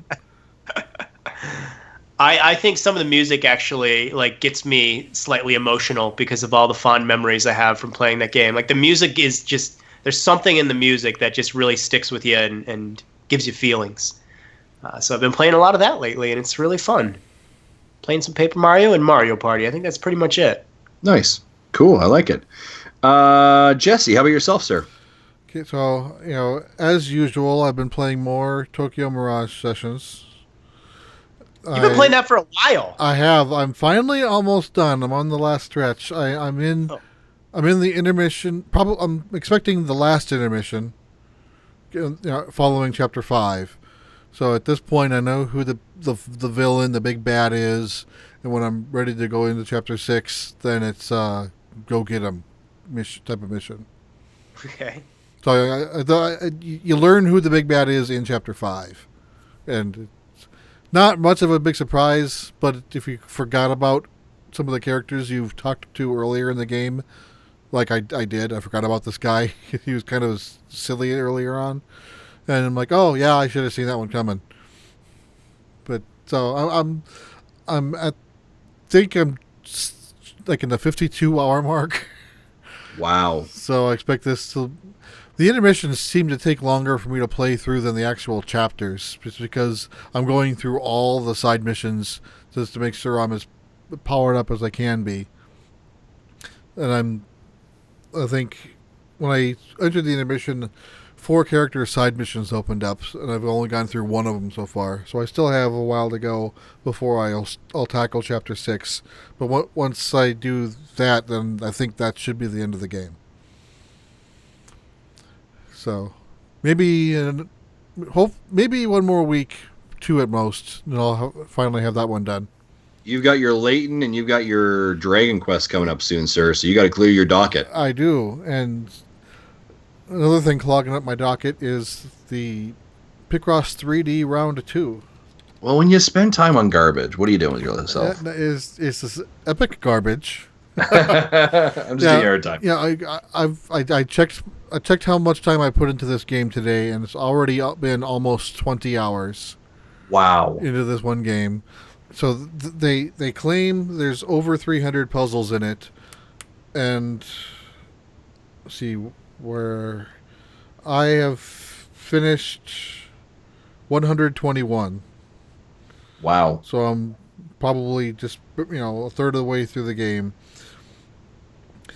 And one thing I like about this game is over the original is it gives you three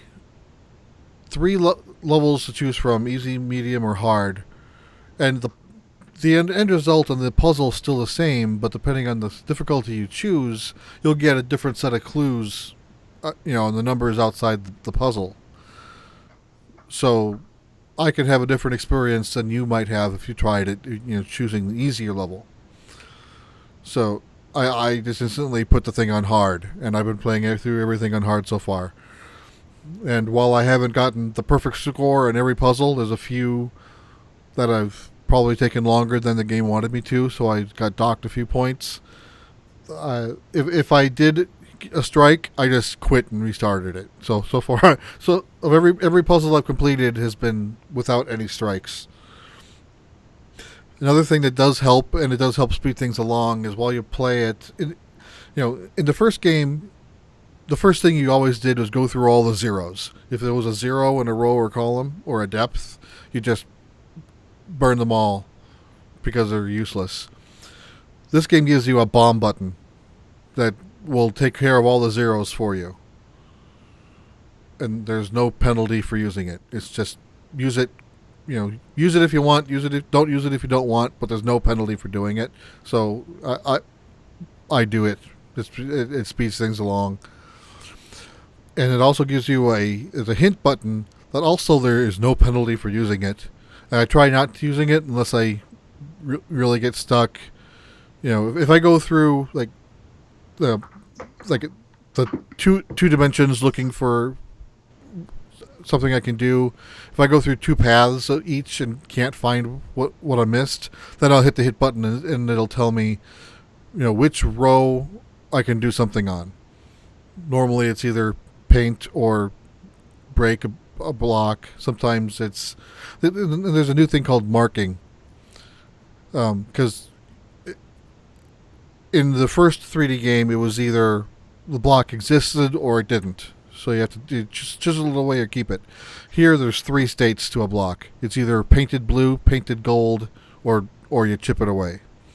And the difference is when you create the final object, the blue bricks stay the full cube, but the gold bricks will actually be something less than the volume of that gold brick. If that kind of makes sense. So that gives the ability to have rounded curves or spherical objects, not just everything shaped like a voxel. You know, and when you solve it, it actually shows you a kind of a wood grain model version of that object, almost like someone could have actually made it. And it drops and has weight, and you can kind of hear it go clunk when it hits the table. So I think that's all kind of cool. So so it gives you different tools. You can choose to use them or choose not to. Whatever your play style is. So that's what those are the 2 games I've been playing. Sweet. Very cool. I like it. I knew you'd be all into Picross 3D, and I've seen your posts on Twitter. So, yeah, it looks like you're definitely enjoying that. Yeah, good on you. There was 2 puzzles so far. One was 8x2x2, and the other was 4x2x2. And the solution was literally paint everything gold. Oh, there you go. That's a solution to life. Paint everything in gold. Nice. Was that an old Prospector impression right there? No, that was my Austin Powers. I was just gonna say gold member. Gold member. I like gold. So for me, I've got some games. I've added some new games, and I want to stop pause. I want to take a pause here because of Mr. Thomas's belittling of me several podcasts ago for never playing Super Mario Sunshine. I went out and bought Super Mario Sunshine and a GameCube controller and a GameCube memory card for my Wii. So I'm going to be playing that in a couple of weeks from now. I haven't actually played it yet. I've picked it up. I haven't had time to play that because I've been reviewing some other games. And I picked up Luigi's Mansion. Oh. So for the GameCube. So I think those are You are set, sir. I know. If I get Paper Mario: The Thousand Year Door, I think I've basically covered the entire genre for the GameCube that I need to play. Though, to be honest, I've never played Luigi's Mansion either, and I didn't get very far into Sunshine. Oh. I did not like one of us cares about how you feel, Josh, and guess who it's not. I was okay with the 3D levels with FLUDD, but when it turned into the pseudo 2D levels in the 3D plane, and you have to run away from the camera without FLUDD, I didn't like those. Well, those are really difficult. They take masterful gamers to beat. Like me. I'm a masterful gamer. You're a masterful gamer. Okay, that's how it's going to work, I see. But what... Go ahead. I do have to yell at you about something, though, Justin. It is currently September 7th, okay? You've been sitting on Super Mario Sunshine for 2 weeks now. I'm going to have to demand you play this game before the end of the month because you can't be playing Super Mario Sunshine in October. That's against the rule. Okay. So I will tell you that I was traveling for holidays, but what I will say is that at the end of the month, my wife is actually going to New York for a week with her girlfriend, and I have got the kids kind of single dadding it for the entire week. The kids go to bed at like 8, and then that's it for me. Right? I'm not leaving the house. So my intention is to literally sit in my basement and play video games for like an entire week, 3 to 4 hours every single night. And you know what the first game on that docket is? Sunshine. Okay, good. Yep. Because I've never played a GameCube game ever. Wow. Here's the thing, feel Josh. faint. Josh, it actually got so funny. I was at this store and I was like, oh, I'm gonna. Josh says I gotta buy Super Mario Sunshine. They've got Super Mario Sunshine. I'm gonna buy it. I'm like, I literally almost bought a GameCube until I remembered that the Wii is GameCube compatible. Like I was that close. Like I was like, I'll take the GameCube. I was like, wait a second. It depends on which model of Wii. If you have the newer ones, it isn't. I- But if you have an older one, it is. So then I had to go and actually get buy the controller and the actual memory, the memory stick as well. What magical store still sells GameCube games and GameCube controllers? So this was a store in Lethbridge called Blast from the Past. It's all like vintage. It's all used video game stuff, right? Okay. So that's the thing. So like he's like, oh, here's your controller, and I was like, so like the nub, the C-stick nub, is like really worn down. I was like, ugh, I feel like I'm gonna have to go buy a new controller at some point pretty quickly because this nub looks like it's seen better days. Well, they did re-release the GameCube controller when Smash came out, so you might be able to find a decent new one with. Still. But doesn't that have the connection port to? Oh no, you're right. No, it's still a GameCube port. Yep, that's right because it used that main port. Oh yeah, I might have to do that because this one is a little bit questionable at best. Like I feel like it's gonna. I feel like I'm gonna regret that decision. But the Sunshine I picked up was in like, it still had the manual in it, in good condition, and actually like the inserts of like advertisement within the back behind the manual. It's as if this game was never opened. So yeah, I was super excited about that. So I'm gonna play that. And Luigi. So you play Super Mario Sunshine, you beat it. You play Luigi's Mansion, you beat it. You're looking for more GameCube games to play. I hear the BitBlock recently released a video that has the top 15 Nintendo GameCube games ever. That sounds like a video that I should watch. Tell me more about the BitBlock. Well, the man, I don't know who the guy is that's commentating over it, but he's got a heavenly masculine voice. And I'm not on that show. I don't know what you're talking about. But I do have a request that you play Luigi's Mansion at some point in October. Okay, that sounds fair. I think that's going to be a really good time to play. Halloween. I really enjoyed Luigi's Mansions for the 3DS, and that was Dark Moon. That's the thing. So you haven't played the original? I haven't played the original, no. Okay, so I'm going to be really interested. I want to hear from you after you've played and beat the original then, because I think we need to have a chat about the two. Because I don't like the sequel. I didn't really like Dark Moon that much. And I adore the original one. So it's interesting to see somebody who played them in reverse to see what you have to say about that. Okay, I like it. I like it indeed. Yeah, all right. So what have I actually been playing? So I've got three things that I've kind of actually been playing, but I'll make it kind of quick. I have been playing Federation Force. You guys probably heard the bonus episode that Zach and I did.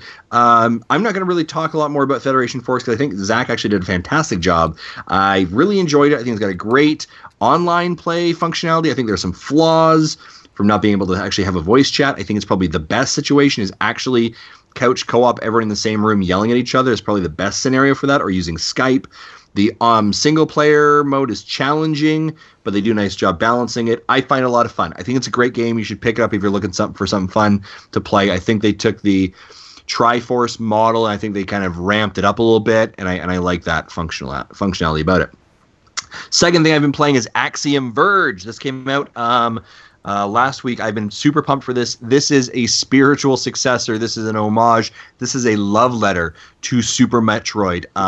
And having played Super Metroid for a Retro Rewind a couple of months ago, kind of getting in that feeling of like, we need another one of these games, Axiom Verge scratches that itch. If you have not played Axiom Verge, I know it was out on the system PS4 or PS3 before this, you need to go pick that game up. This is a tremendous game. I have had so much fun with it. It does everything from the nostalgia perspective correctly. This is just an amazing game. The gameplay is the controls are tight.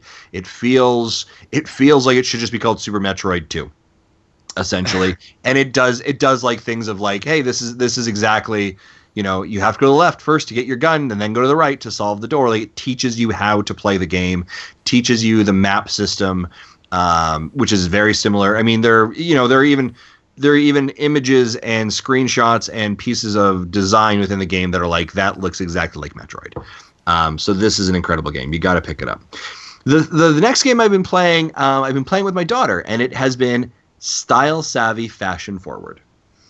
for the 3DS. Nintendo of Canada sent us out a review copy a couple weeks ago. We've had an opportunity to review it. If you want, we're going to add at the end of this audio file, but we're going to add me and my daughter did an actual co-review of the game together. It's about 15 minutes. It's on our YouTube channel as well. It's currently up there. You can check it out right now where we reviewed it together. We're going to add the file in here as well, so you can listen to it on the podcast if you want as well. But it's a really cool game. It's a really cool game for girls. I think it does a lot of things right. My daughter really enjoyed being creative, enjoyed kind of learning fashion terms. It really appealed to her. It taught her. I said in the review, I'm like, and she learned that you can't just press A and go through the dialogue. You have to understand what the dialogue is. You have to read the dialogue.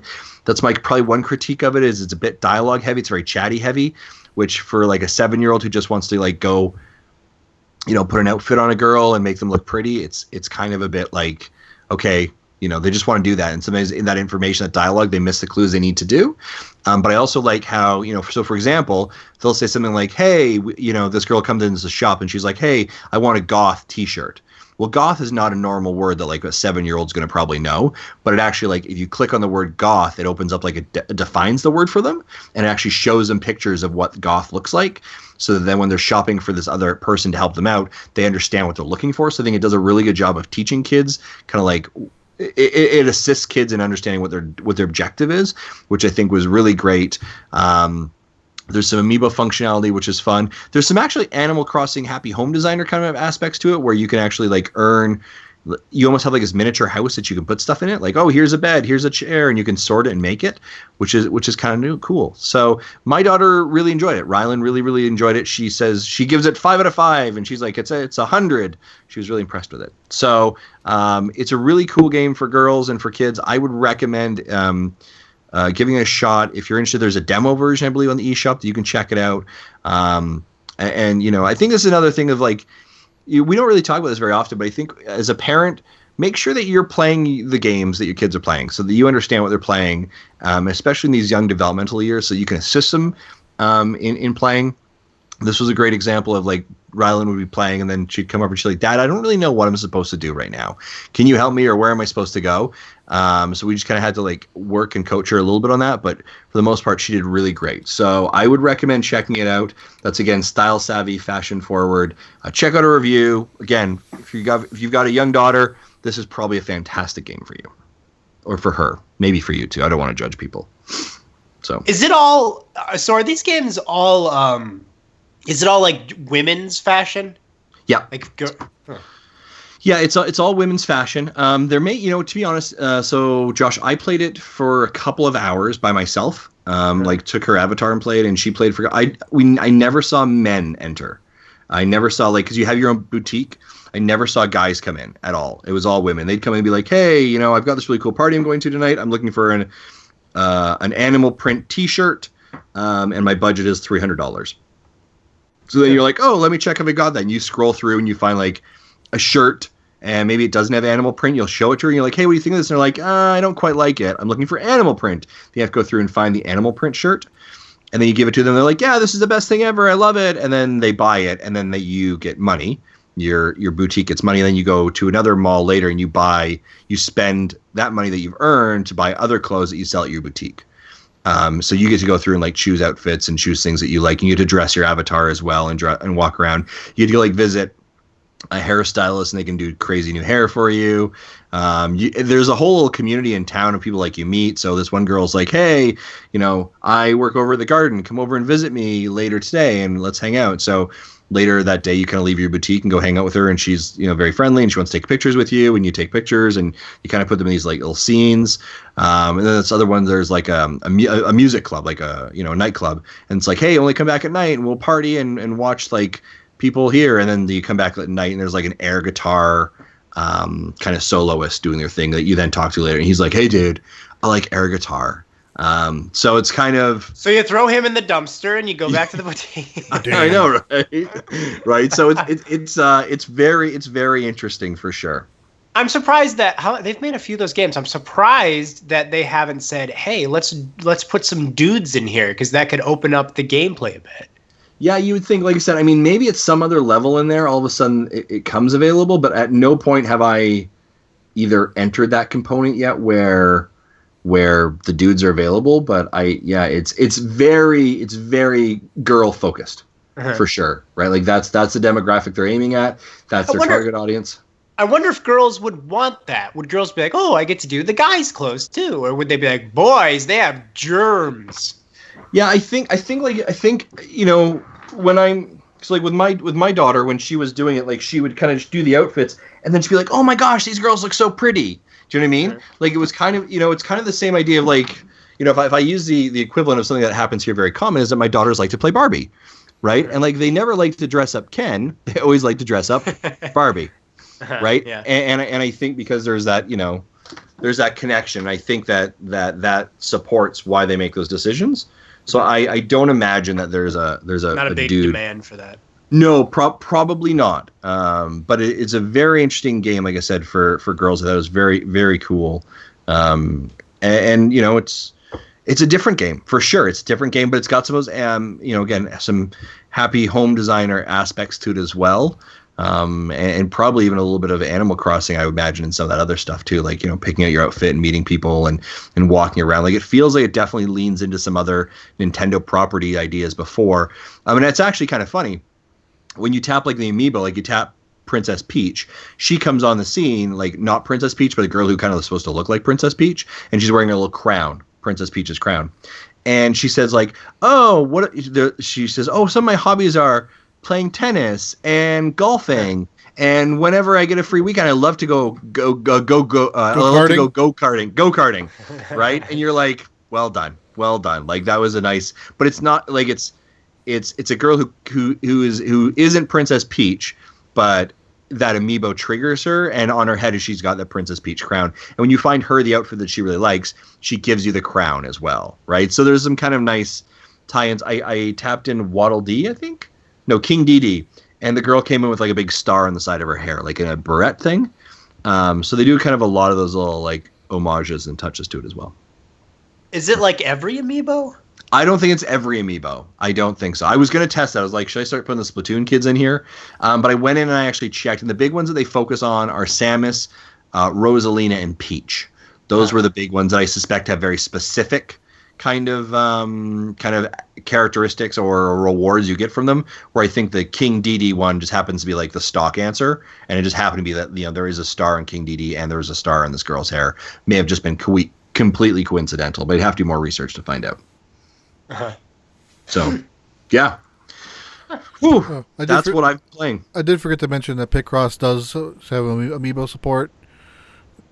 Tapping in an amiibo that it's compatible with will give you an extra a puzzle where the solution is related to that amiibo. So I tapped one of my Mario ones, and then so the solution was, you know, a Mario jumping into a block that had a Goomba somewhere on the floor. Nice. And I don't know where my Link amiibo ended up. I asked my son and he didn't know.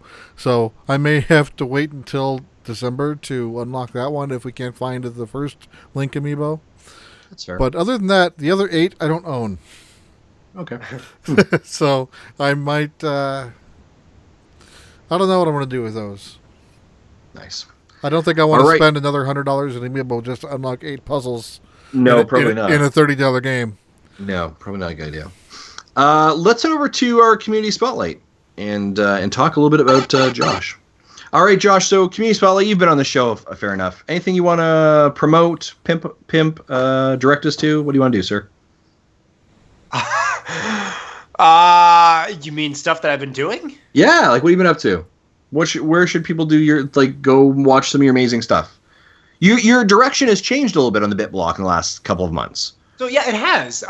You know, I've been doing this for 10 years, shockingly enough. And so one of the things you'll learn, and this is actually a bit of advice for any kids or anyone out there who's going to start a YouTube channel, try not to focus on one thing. Because even though that might be an easier way to get more subscribers when you're working on something that's like a specialty thing and it's that one thing, you're going to reach a day where you say, oh my goodness, I can't keep doing just one thing. There's so many other things I wish I could do and talk about on this channel. And then when you do it, people are going to be like, what are you doing? This is, supposed to be about this one thing, and now you're doing all these other things. But that's what I've decided to do for myself. The BitBlock is about a whole bunch of things, still very, very much about Nintendo and video games, because that's a massive passion in my life. But trying some new things. Theme parks, for example. I have a huge passion for Disney and Universal. Also, I don't know if you guys know this or not, but occasionally I also do modeling jobs in real life. And so I decided, hey, it'd be fun to like show off my massive collection of over 150 pairs of shoes. So I started to do like kind of stylish vlog things on the BitBlock. And so, yeah, just kind of having fun. I'm sure to sort of change the BitBlock into being just about Nintendo and video games to being about just kind of what I'm passionate about. And I think that's the best advice I could give somebody when, running a YouTube channel. Yeah, and it's kind of interesting, having watched you for the last 2 years, as you kind of changed your approach, you can definitely see over the last several months your change and your focus has adjusted. Your passion for these things that you do is definitely coming out. And I think from a viewer's perspective, I definitely appreciate that. And there's a level of fun to it and a level of energy and honesty as well that I think is really appreciated on the internet. And I think as a person who watches your content, Josh, I appreciate that. Like I think it's a lot of really good content you're putting out. Well, thank you. Yeah, I think there definitely are people who will just do something for a job. It's like, well, this is the thing I've been doing forever. I don't have a lot of passion in it anymore, but it pays the bills and it gets me a bunch of money, so I'm just going to keep faking it. Right. And I can never fake enthusiasm ever about anything, to the point where sometimes it gets me in trouble. But yeah, I think it's been a lot of fun. And, it's funny because the moment I realized I really wanted to change the direction of the channel was I found myself watching hours of videos of some guy who goes out, it was on YouTube, and he goes out into like rivers and creeks and just uses like like a metal detector to see what he can find in the rivers. And I was just so like interested in watching this, and I realized, wait a minute, this is not something that I had an interest in before. Yet because this guy is so passionate about it, I'm watching it because he's passionate. So I thought maybe that'll work for me if I actually just go with what I'm passionate about. People might not be into the thing necessarily, but they'll watch it because they just like that it's somebody who's really having fun and passionate about what they're talking about. Yeah. So yeah. Yeah, absolutely. Good. Yeah. Hey, guys, again, if you haven't, go over to the BitBlock. Now, Josh, you've stepped off of Twitter for a little bit, but you're still on Instagram. You're still on YouTube. Anywhere else that we should direct people? I'm on Facebook. The BitBlock has a Facebook. Okay. Mostly on Instagram. I find Instagram is probably the best social media for me personally. Okay. Excellent. Nice. But definitely, guys, go over to YouTube, hit subscribe. Josh puts out content almost daily. Is it pretty close to daily, isn't it? Yeah, it's pretty close to daily. Yeah. Yeah, absolutely. And it's sometimes it's a messy room, and sometimes it's some crazy bangs, but it's always entertaining, which we always enjoy. It's always crazy bangs. That's exactly it. And which is why Josh is always part of our family here, so we enjoy it. All right, let's jump into our listener mail, and I've got a sound clip for that one, I think.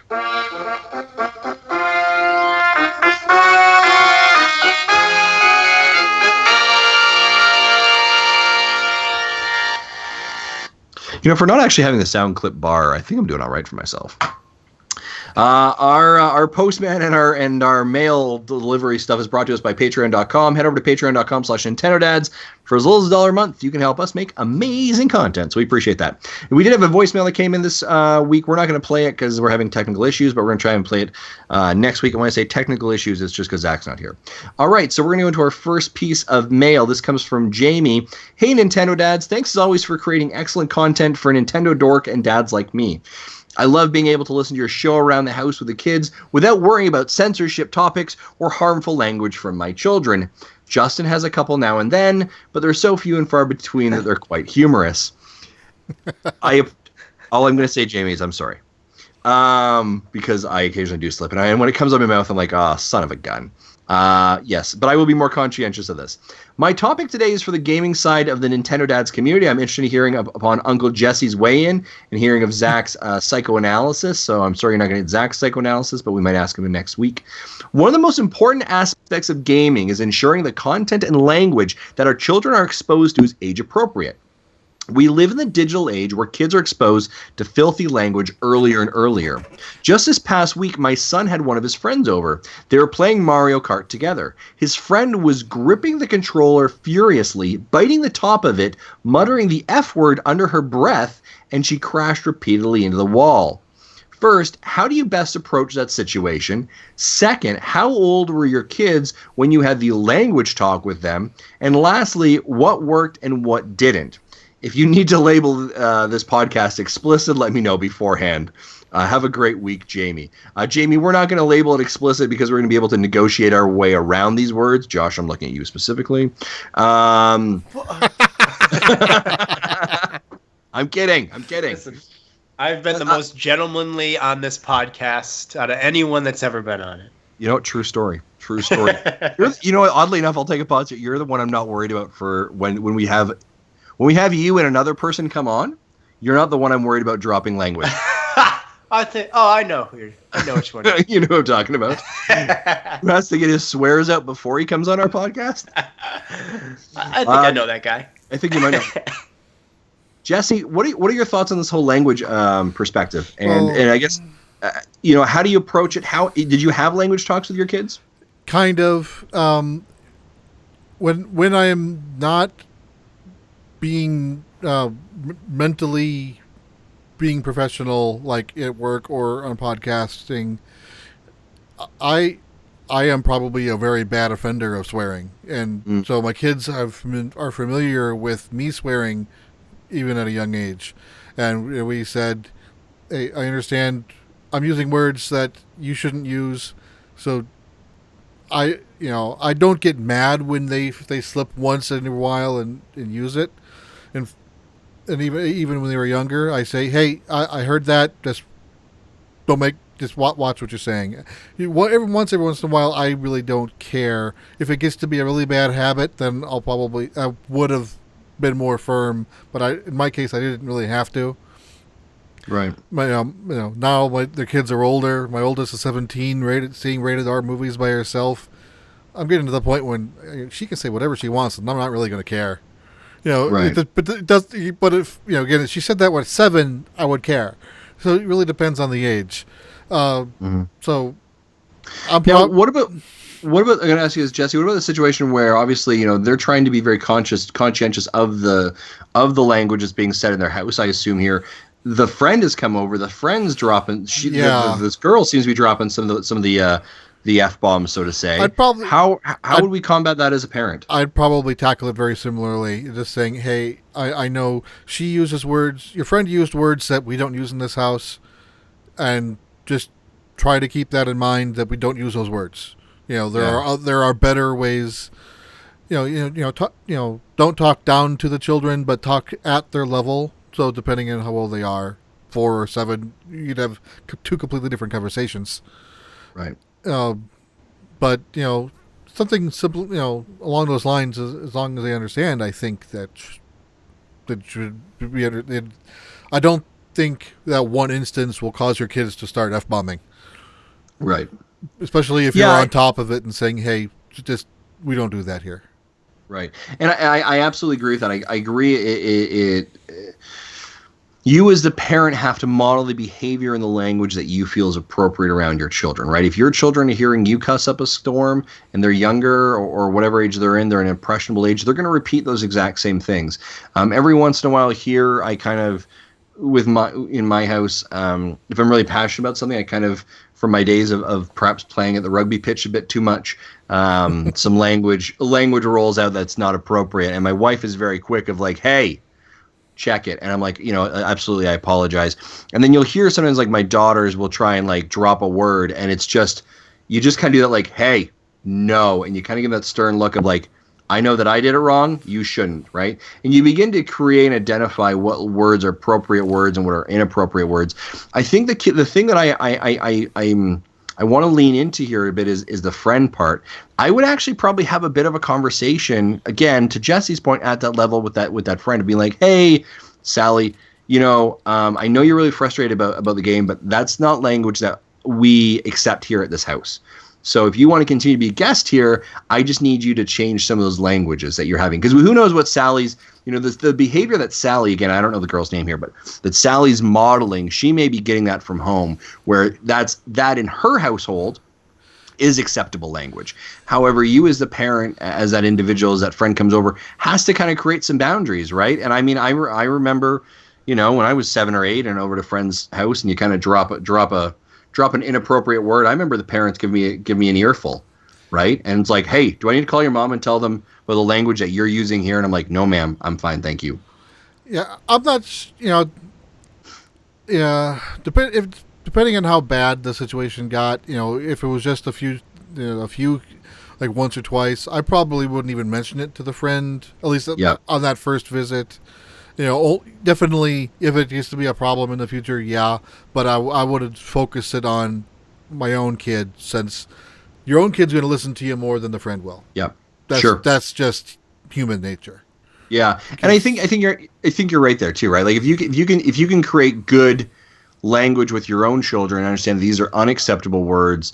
Hopefully, though, like when they kind of grow a little bit older, or they have more relationships with friends, they've created their own like what's right and what's wrong words, and understand that differences. But of course, realizing they are going to play with words, and I'm 13, so I'm going to say this word and get a reaction, right? So, so just like if I'm talking to my dad, we'll both swear. No one cares. When my kids are older and they swear to me, I'm not going to care.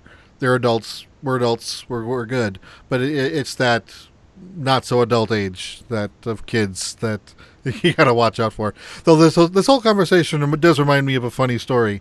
We were on a road trip. This was maybe 6-7 years ago now. So my 17-year-old is 10 or 11, and we just had a conversation about lowering the brightness of your devices when it gets dark outside on a road trip, because they'll blind the driver. So we just got to sunset.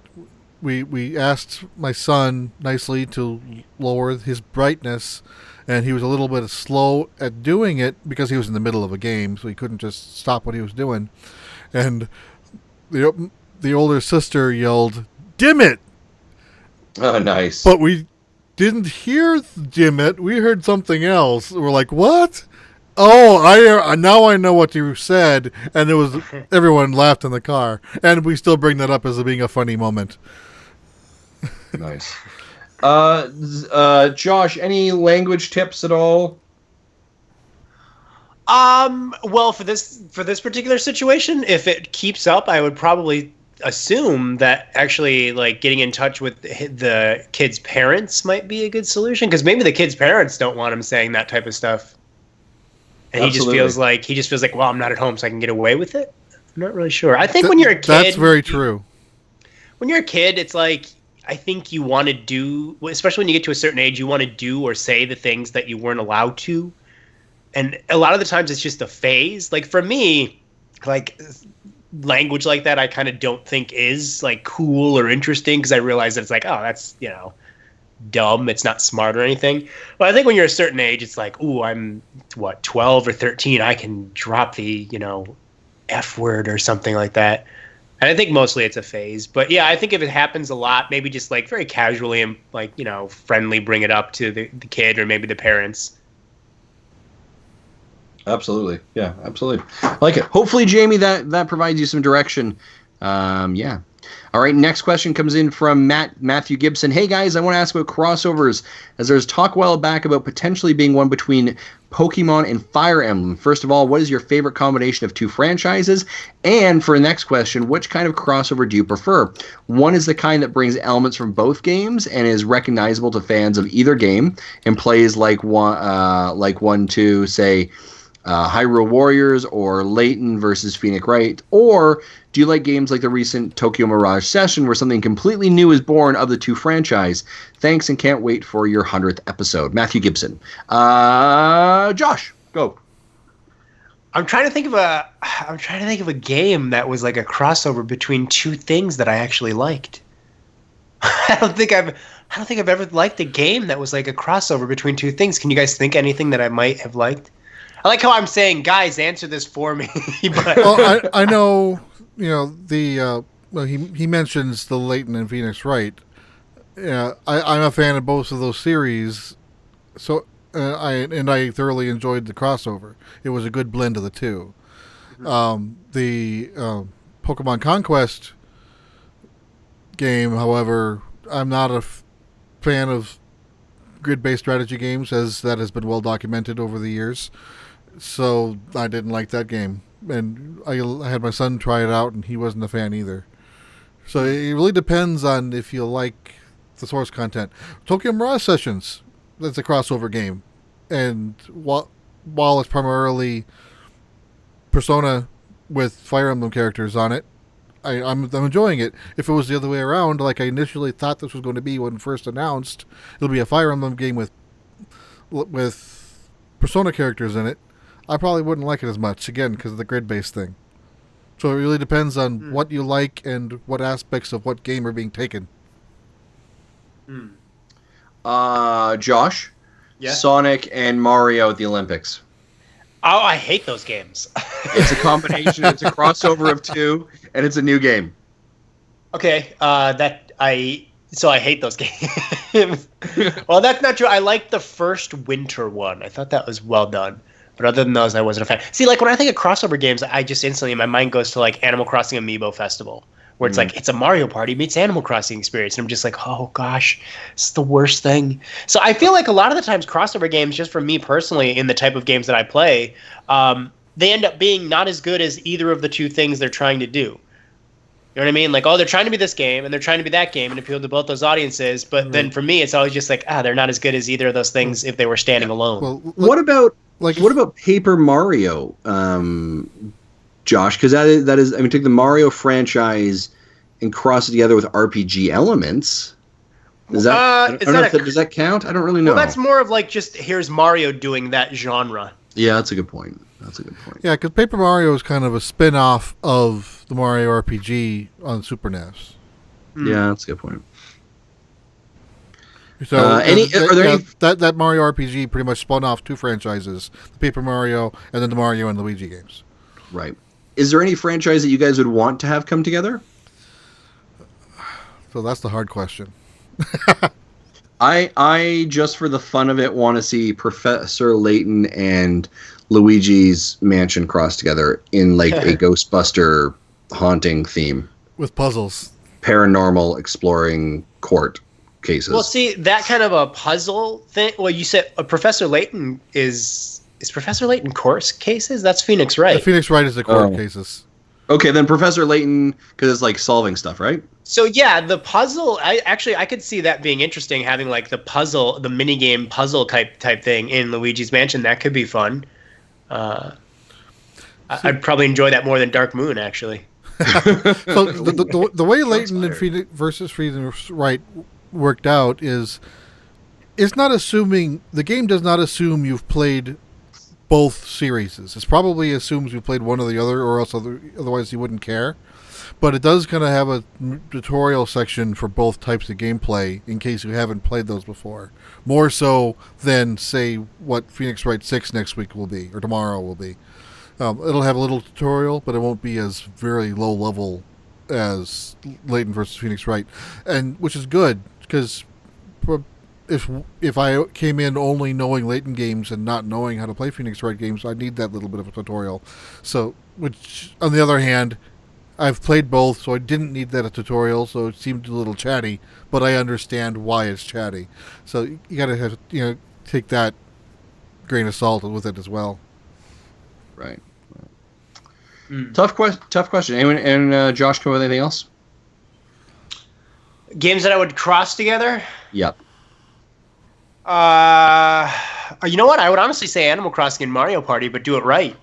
Ooh, in concept, that's a really good idea for a cross, like Animal Crossing Party.